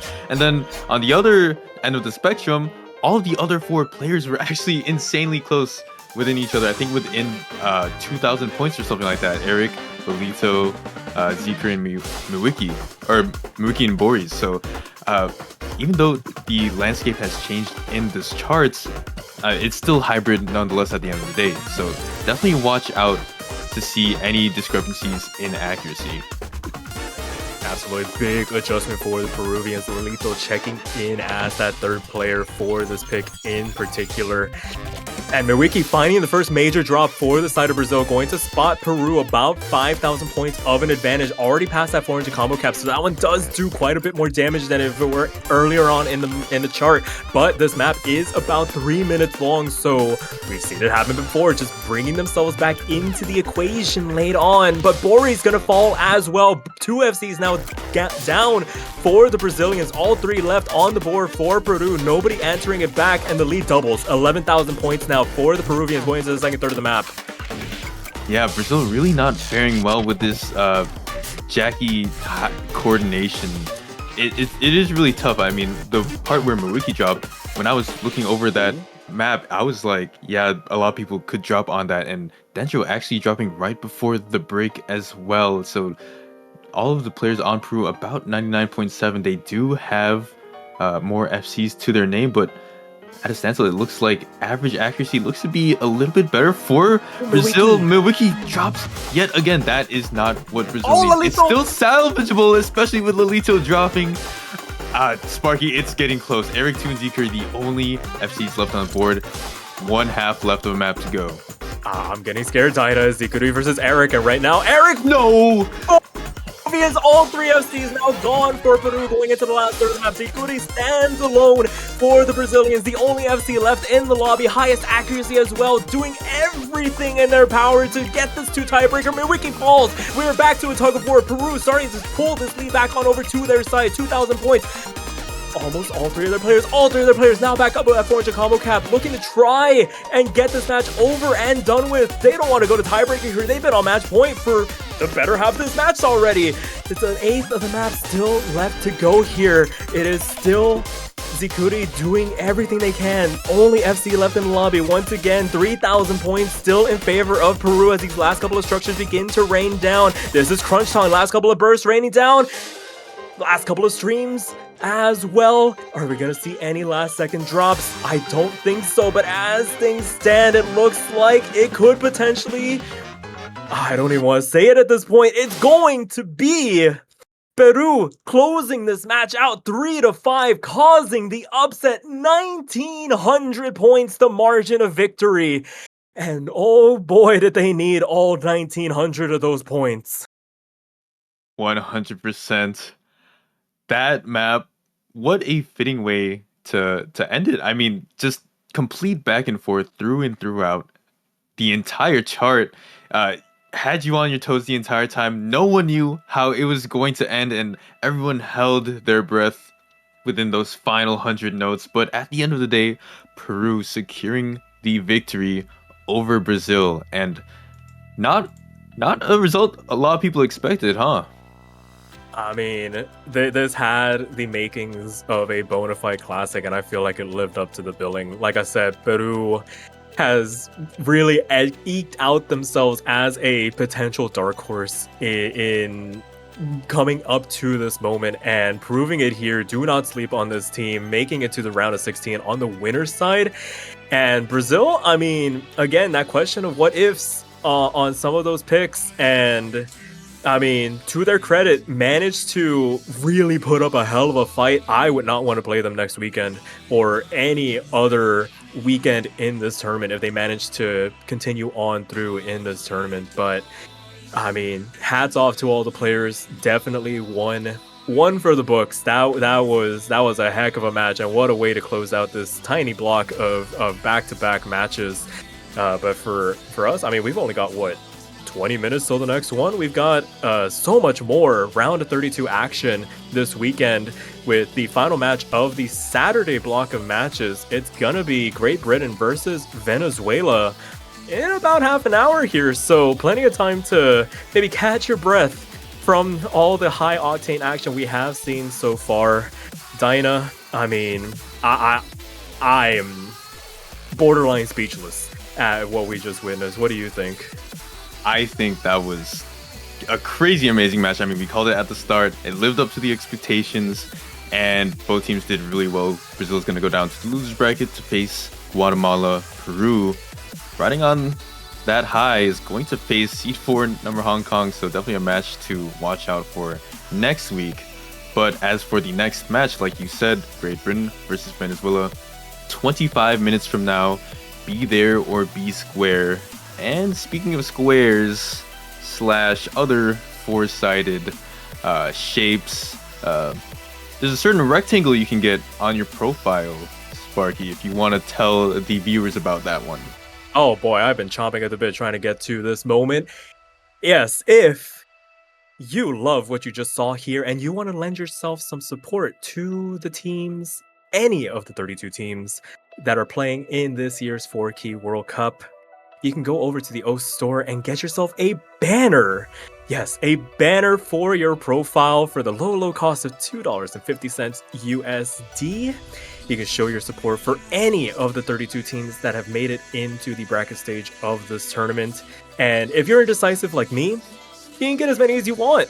You can have all 32 teams if you want, or you can just pick all of your favorites. If you're indecisive, if you're somebody with commitment issues, or if you're somebody that just has a lot of money to burn, why not pick yourself up a banner and just show your support to all the players that really put it all on the line here to bring you guys some really entertaining matches. How does that sound, Dinah?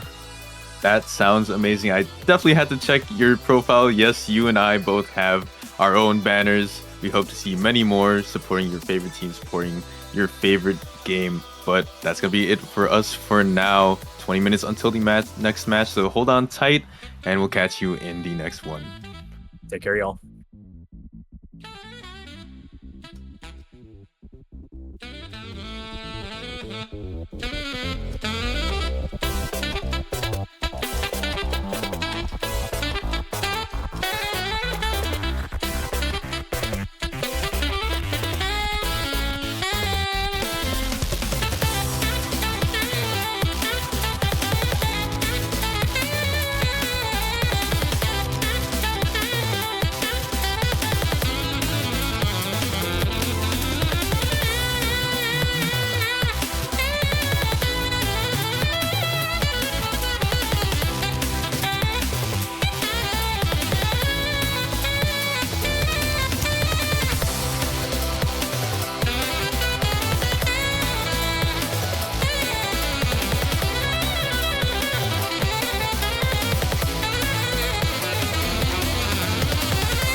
夜の明かりってものをそらりたくはないからずるしたっていい信じれるなら本物を描け一緒に現実は残酷か決めるのは誰だ答えはわからない、yeah、思考停止という毒に侵されて自分を委ね続けて流されてくそんな自分じゃ偽物のようだ見せかけばかりのフィクション演じてたんだたとえ嘘で無理がたまってる何が正しいなんて思ったもん勝ちでしょああもっと踊らされて簡単に落ちてゆく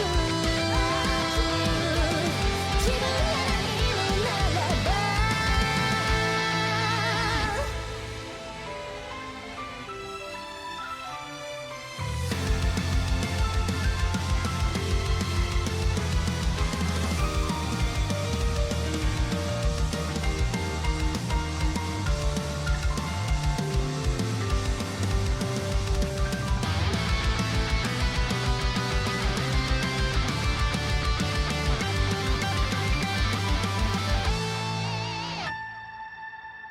重ねたメモリーはフィクション演じてたんだ嘘じゃないんだ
Living in a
Hello, everybody, and welcome back to another match in the Osumania 4K World Cup 2025 round of 32. After seeing an absolute banger of Brazil versus Peru, we are back again, this time with United Kingdom seed number 5 versus Venezuela seed number 28. My name is Dynascape, and joined with me in the commentary booth is none other than Eliminate. Eliminate, how are we doing? I'm doing pretty good, you know, seeing your own country fight for their spot in the World Cup, especially getting seed 5 when considering last year. I think actually they're doing better this year than they were last year. Last year, I believe they were seed 6, correct if I'm wrong? I don't know. I believe something like that, yeah. Yeah, I played in it and I've still forgot, so what does that say? But yeah, seed 5 this year versus Venezuela, 28. Hopefully it's not just going to be a sweep like we've seen in other matches, because that's what the seeding suggests. But Venezuela, I'm just gonna outright say it, UK aren't undefeatable, right? They're known for being really good at their rice, but over the past few years maybe not so good in the LN side of things. But with the new addition of say Hi coming into the roster as well, who's very good at late game and can also help out in the LN field as well, might make things a bit tricky for Venezuela, but overall, you try your best, right? Exactly. Remains to be seen, and I'm counting on you for any tidbits of info for the United Kingdom. I do know that they are extremely physical. They scale super well into the late game, especially when it comes into the rice category. But for now, we're in the accuracy side of things, and you know, United Kingdom has always been quite good at that. Again, especially when it comes to rice, but Venezuela has a couple of avenues to attack the United Kingdom. Mostly looking at LN. Sure, maybe in the qualifiers they didn't do as great as the United Kingdom in LNs, but by far it was their best category, all things considered. And I mean, we've seen it through and throughout this weekend. Players missing a lot of team chokes in general. Maybe Venezuela can snag a point or two down when it comes to LN. Yeah, and one thing that should be noted as well, Venezuela, when looking at how they performed in the qualifiers, their seed across every single map is almost the same. So this team is very, very consistent across the board. They're very well versed. They can, I think, just play whatever at the level that they're at. So I think abusing maybe UK's, it's not an inability, but maybe their weakness in LN might be the way to go if you're Venezuela here. 100%. And getting on with the protects and bans, we've got an LN3 ban from United Kingdom, Rice 3 ban from Venezuela. All totally makes sense. And here we are with a Rice 1 pick. Eliminate you. You grimaced at that. Tell us why. Pretty shocked to see Venezuela picking Rice into UK in general, as well considering the fact that UK, as we discussed before, are a very dominant Rice team. So immediately going into Rice 1, the speed map of all picks as well, knowing that UK, they have Ting Momentum, Zubin, now Hi for the more physical picks, I think is going to be, this is a very, very, very risky pick from Venezuela. 100%. Just in case anyone was a little confused, Spaniard Dude is Ting Momentum, had that post-registration name change, so hopefully that doesn't confuse anyone later on in the rounds. For Venezuela, got Insidious, Yuyuka Fangirl, two players that you will probably see time and time again throughout these maps. They do seem to be very much so the anchors for Venezuela, as well as Senor Dark, who is one of the flex players for Rice.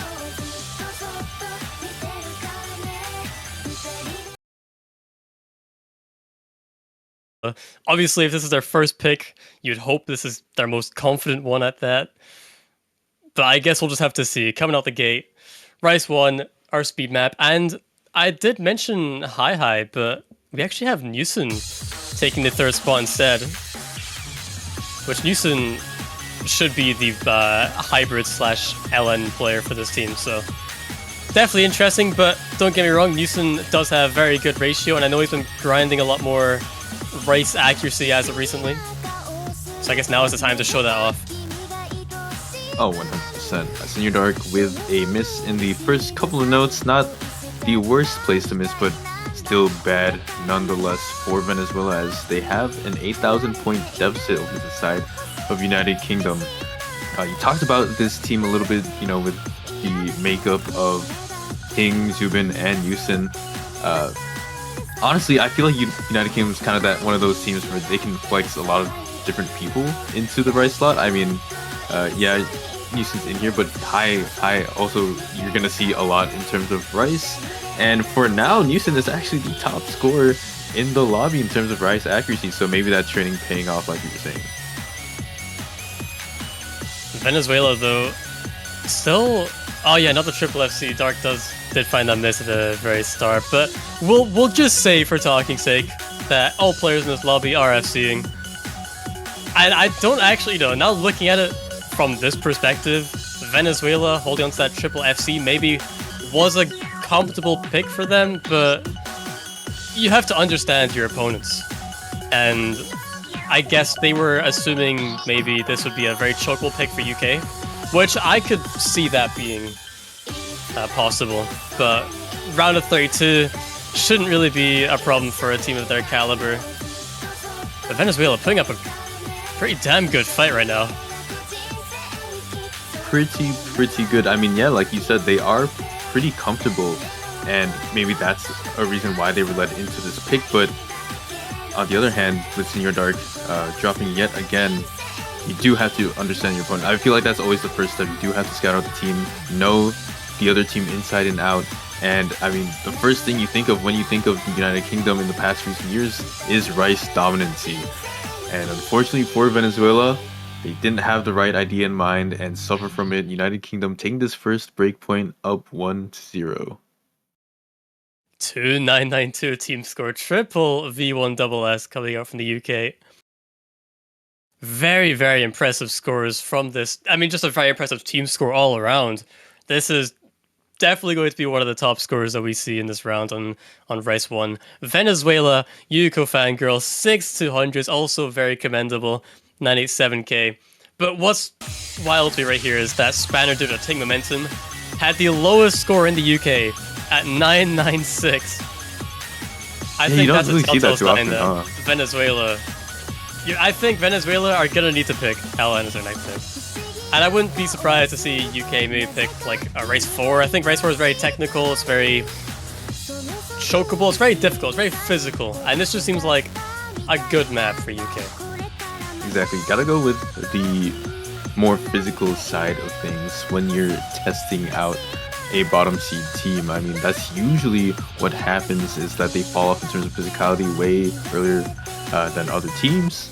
And so, I mean... Rice 5? Rice 5. Not the Rice 4 that we were thinking, but still nonetheless a very physical pick and not straightforward in the sense of Rice 1 that we just saw. So the vocal dump pick is going to be the choice, and I don't really foresee United Kingdom making any swaps. Maybe Newson for high, but it doesn't look like they're coming out anytime soon. And as for Venezuela, insists Yuko Fangirl and Senior Dark seem to be standstill and keeping their place in the roster for this chart. And coming into Race 5, right after Race 1 as well, it just feels natural for the UK, right? This is... Both Race 1, Race 5 are very somewhat speed-oriented picks, so with such a dominant performance on Race 1, Race 5 does start to make a lot more sense. And then for Venezuela, I think they're going to start to have quite a few more options once this map's out the way, because the other maps in the pool, maybe Race 6, but the other maps in the pool aren't really like Race 1 or Race 5. So maybe we can give them the benefit of the doubt and just say maybe they're not super comfortable on these types of picks. Exactly, and once again, an early drop from a member of the Venezuelan team. This time it's on the side of the Citis. And that's not going to spell any good for them, as United Kingdom yet again take up a free 8,000 point lead before anyone even reaches the combo cap.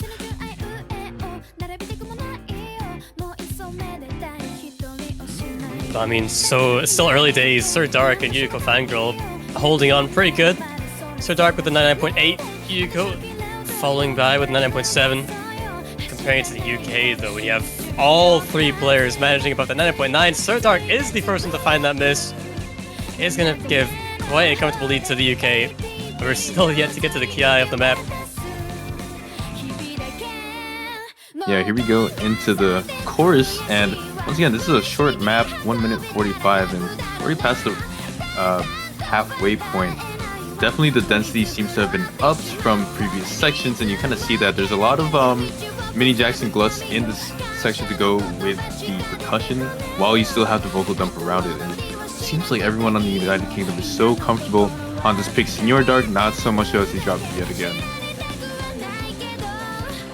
Yeah, extra miss is not going to pay dividends. With only maybe 10 seconds left of the map to go, UK looking to take it by 50,000 point lead. Sir Dark, another miss. Is it Sir Dark or Senior Dark? Do you actually know? I want to say it's like Senor Dark, I think, but I don't know. I look at names at face value, alright? That's true. I think I'll just say Sir Dark until corrected. Oh my, another triple V1SS from the UK here, though. Yeah, again, He's lowest across the board. score. Lowest score in the UK is 996. How is that the lowest score? It's tough to beat. I mean, United Kingdom, obviously one of the highest placers in most of the Rice maps for the qualifiers, and it kind of shows here. I mean, with a 997-ish average that they've been doing for these last two Rice maps, it's made Venezuela immediately rethink their plan, and so they finally venture down into the long note section, going with LN2. I do like this pick. I do think this is Venezuela's best pick right now, currently. Maybe LN1 if they're feeling more releases, but I think with LN2 being more, I guess, simpler patterns, it makes it so... I think it's just, the easier the map right now, the less chokeable it is, and Venezuela is struggling to get those combos in. And if Jump Stream LN is kind of your forte, then this is definitely a really good map, and probably should see some higher combos in this one, I reckon. Yeah, and I mean, at the level that this density is, very much so should be handleable by all 6 players. Venezuela is subbing in their LN specialist Melanopop instead of the previous Senior Dark. And as for United Kingdom, we have the appearance of the team captain Miniag, the LN/hybrid player for the United Kingdom. Really feels like the glue of the team. Yeah, Miniag, very, very good long note player. I'm expecting some high scores from him in this match. So he's the one to look out for. But Venezuela looking to get their first point on the board here versus Seed 5. Can he do it on LN2? If we're going to see a dominant performance in LN2, then I think maybe some strategies are going to need to be think about again. But when you're going against the UK, that's probably pretty challenging to just do right on the spot. Oh yeah, definitely. But I mean, the strategy seems to be working for now, as Spanner Dude does take a very early drop. With how things are going though, in terms of accuracy, it just does not matter. It's actually looking quite bad for Venezuela at the moment. They didn't have the greatest starts to this map. Everyone pretty much under a 99.7, which is what you want to shoot for when you want to get a 990. However, on the other side of the United Kingdom, I mean, even with Spanner Dude's drop, they're still second best in the lobby in terms of accuracy, and Miniag and Houston absolutely killing it as well. Super high accuracies from them, and we're getting into this pre-course now. It's pretty much a wash at this point. United Kingdom just has such a huge advantage, and I don't really foresee them taking a big drop even in this course that's here. Still entirely possible though. I mean, Venezuela do have those combos versus UK, where Spanner Dude did find that miss at the very start. And I know combo cap is 400. As long as all players are above that, the lead shouldn't change at all, and, you know, unless ratio battle, I guess, which is exactly what we're seeing right here. 20,000 score difference on the back of ratio and 200 count alone. But with only a third of the map left to go, it is still possible for Venezuela here. They are holding on combo, which, as I said at the very start, is probably, this is why it's a good map for them. But just the accuracy, it's just really hard to match against this powerhouse of a team.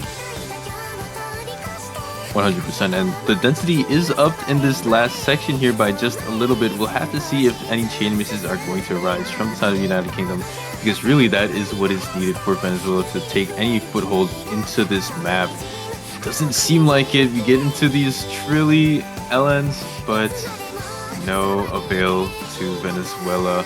Ending section here is very, very light, and it does seem like United Kingdom is going to take a commanding 3-0 lead over Venezuela by the tune of 45,000 points. 45,000 points, but it's worth mentioning that was actually closer than the other two maps we've seen before. So Venezuela, wouldn't be surprised to see an LN1, maybe a Hybrid 2 come out as our next pick, but UK, I mean, this is 3-0, right? This is just absolute domination at this point. They've asserted themselves. They can play Rice. They can play LN. We've yet to see Hybrid, but if you can do Rice and LN, then you can probably do Hybrid as well, right? I think at this point they can just pick probably any map and just, have fun with it, right? Yeah, I mean, they won by large margins in both Rice 1 and Rice 5. And with Rice 5 being that last map that was picked, they should feel good about anything. I know they probably, I was going to say cold storage is probably what they want to go for. Really ramp up the physicality as their potential final pick. So let's hope that this cold storage doesn't ice out Venezuela from making any moves into this match. Yeah, Rice 4 is exactly what we were talking about earlier, which is a pick that we thought would be best for UK. Eventually now picking it as their second. And yeah, I mean, Venezuela, this is going to be a real tricky point if they want to get a breakpoint on this. With this map being maybe the most physical in the pool, arguably, I guess objective, but arguably the most technical, most physical map in the pool. This is going to be a real fight for Venezuela. Abyss actually coming in for the first time this match. Still no high as of yet. Yeah, and we actually do see the appearance of Abyss 0 for this pick. I'm not too well versed. I do know that Abyss 0 played in last year's edition, but I really only know them as usually they like play SVs and stuff like that. Have they been leveling up on Rice, like early game Rice? I'm not so sure actually.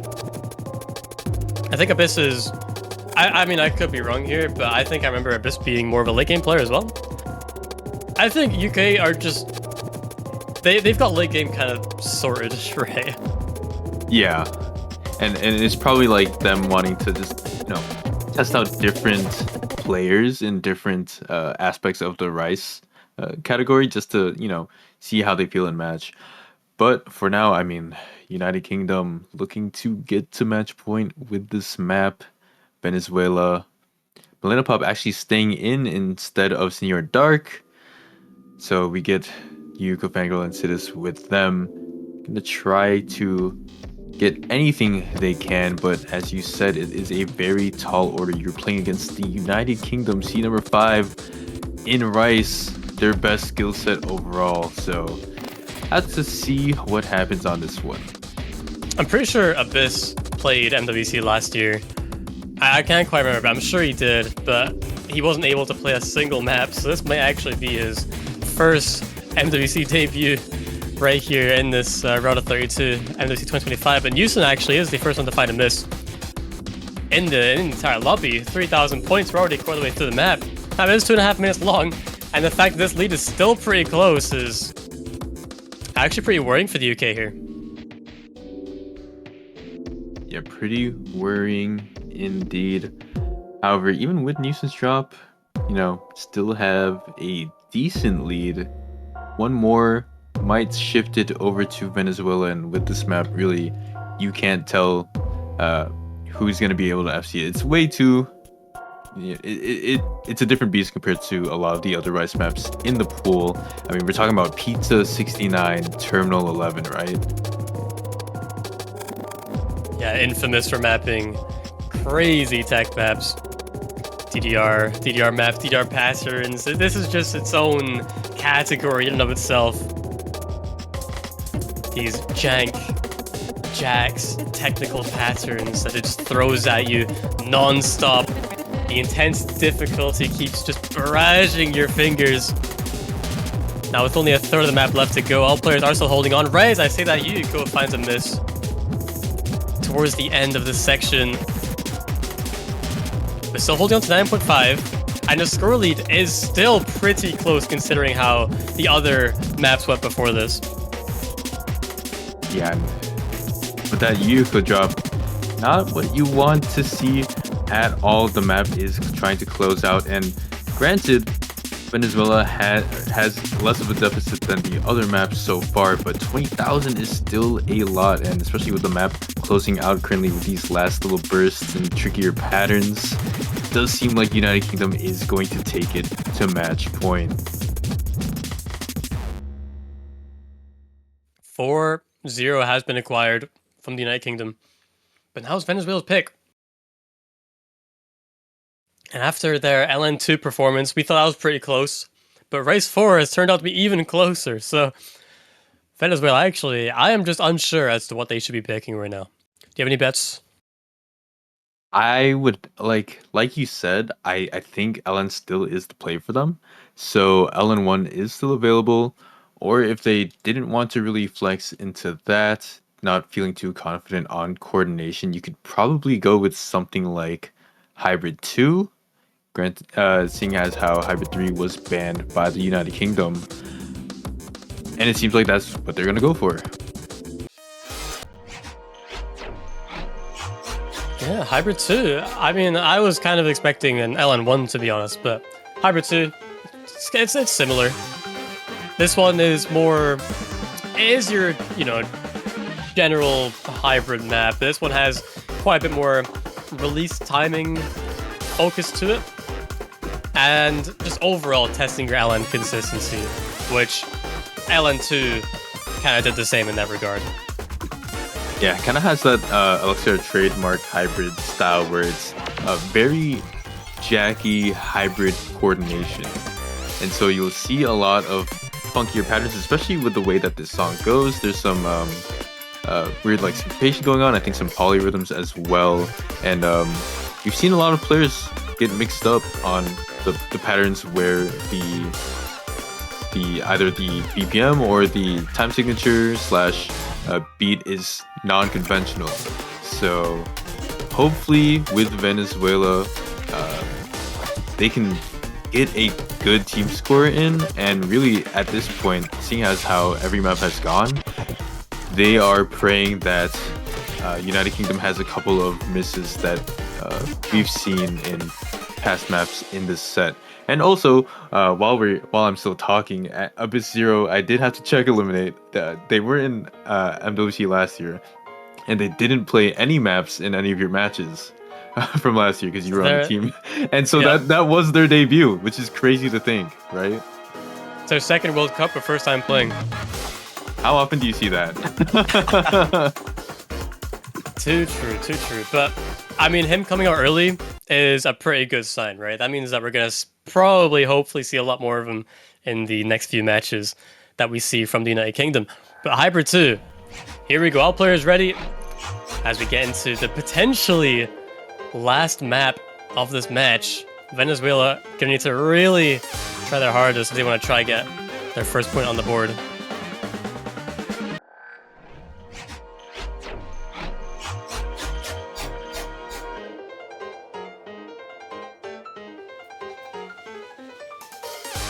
Seems like we got a bit of an internet issue trying to get that sorted out, but it seemed like match needed to be, or at least the map needed to be aborted. Get that all sorted out and we'll restart once everyone's ready. Attempt number 2. let's not make this a repeating pattern. This doesn't look too good, I will say that much.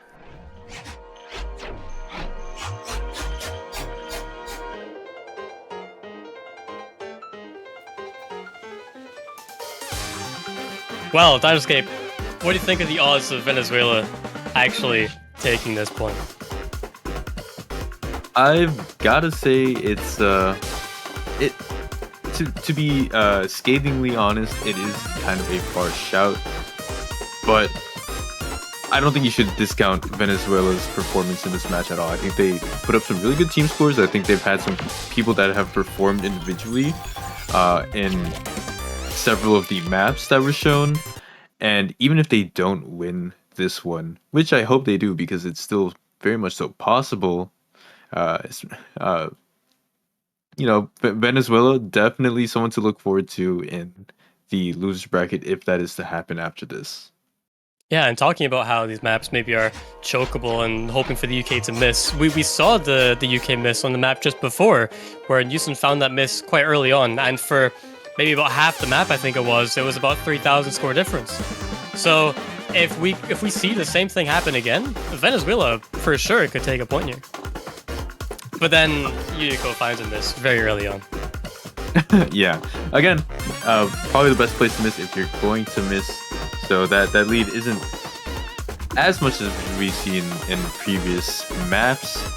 However, there is a lot more to choke on in this map. You know, the pattern that just happened, very, very hard to coordinate. And with all of these jacks intermixed with the hybridy LN sections, pretty much you can accidentally drop an input on any pattern in this map, and it's quite long too, 3 minutes. I believe it's the longest map of the round of 32 aside from the tiebreaker, so an abundance of chokeable spots here for the United Kingdom.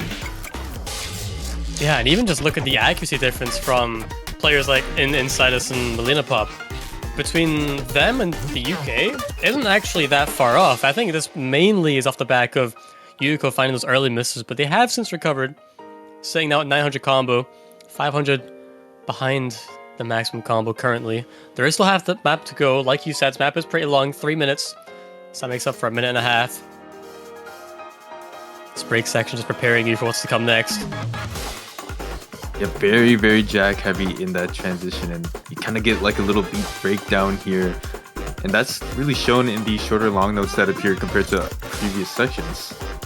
It seems like everyone's doing just fine on them.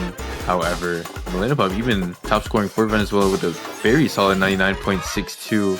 Unfortunately though, the lowest accuracy for United Kingdom is in Zubin, still being Melina by a fair amount at 99.7. And as the map goes on, things look more grim. Big burst coming out in the chart, but no one falters. Eliminate, it's looking tough, and with the Yuko fangirl missing, the door might be shut at this point. The door certainly is closing. 42,000 point in favor of the UK with only maybe about 15 seconds of map left to go. It is looking pretty grim. I don't think there is any chance. Even if the UK stop playing at this point, it's too far gone. And all players hit the ending. And that is going to be a United Kingdom Seed 5 taking a 5-0 win versus Venezuela. But Venezuela not eliminated from the tournament. This is only our round of 32, so they've only been pushed down to the losers bracket, which this is just an unfortunate circumstance of how seeding works. So if you're Venezuela, I wouldn't be upset at all. I would look forward to the losers bracket and try to get as far as you can. Exactly. Definitely hold your head up high if you were Venezuela. Especially in that last point. Very good scores. I mean, 986, 97, 963 with 2 misses. Probably would have been pretty good as well. But the winner is going to be the United Kingdom, going on into the round of 16. And in the round of 16, they are going to face the winner of Japan versus Argentina, whereas Venezuela will face the loser of that same match. But with all that being said, Eliminates, I think this was our last match for the big block of Saturday, and we do not start up again until tomorrow at Sunday, where everything starts at 8 UTC with Vietnam versus the Netherlands. Definitely got some good matches to look forward to tomorrow. Once again, congratulations to the UK for moving forward to round of 16, and Venezuela still in the tournament. I look forward to see how you guys do in the losers bracket, see how far you guys could make it. And yeah, with that being said, I guess, I mean, unless you have anything else to say. Yeah, it's just that I definitely support both teams, and if you want to support your favorite team, head on over to the Osu store where you can purchase a banner for your profile. Nice little rectangle that displays all of the teams that you can support. You can buy one, you can buy multiple, you can buy multiple of the same team that you support, and if you pick the winner for the US or Osu Mania 4K World Cup 2025, that goes onto your profile and it stays on there for the entire year. So once again, congratulations to the United Kingdom for winning this match. Not a pretty big break, so in 11 hours from now, we'll see you in the next one. Take care.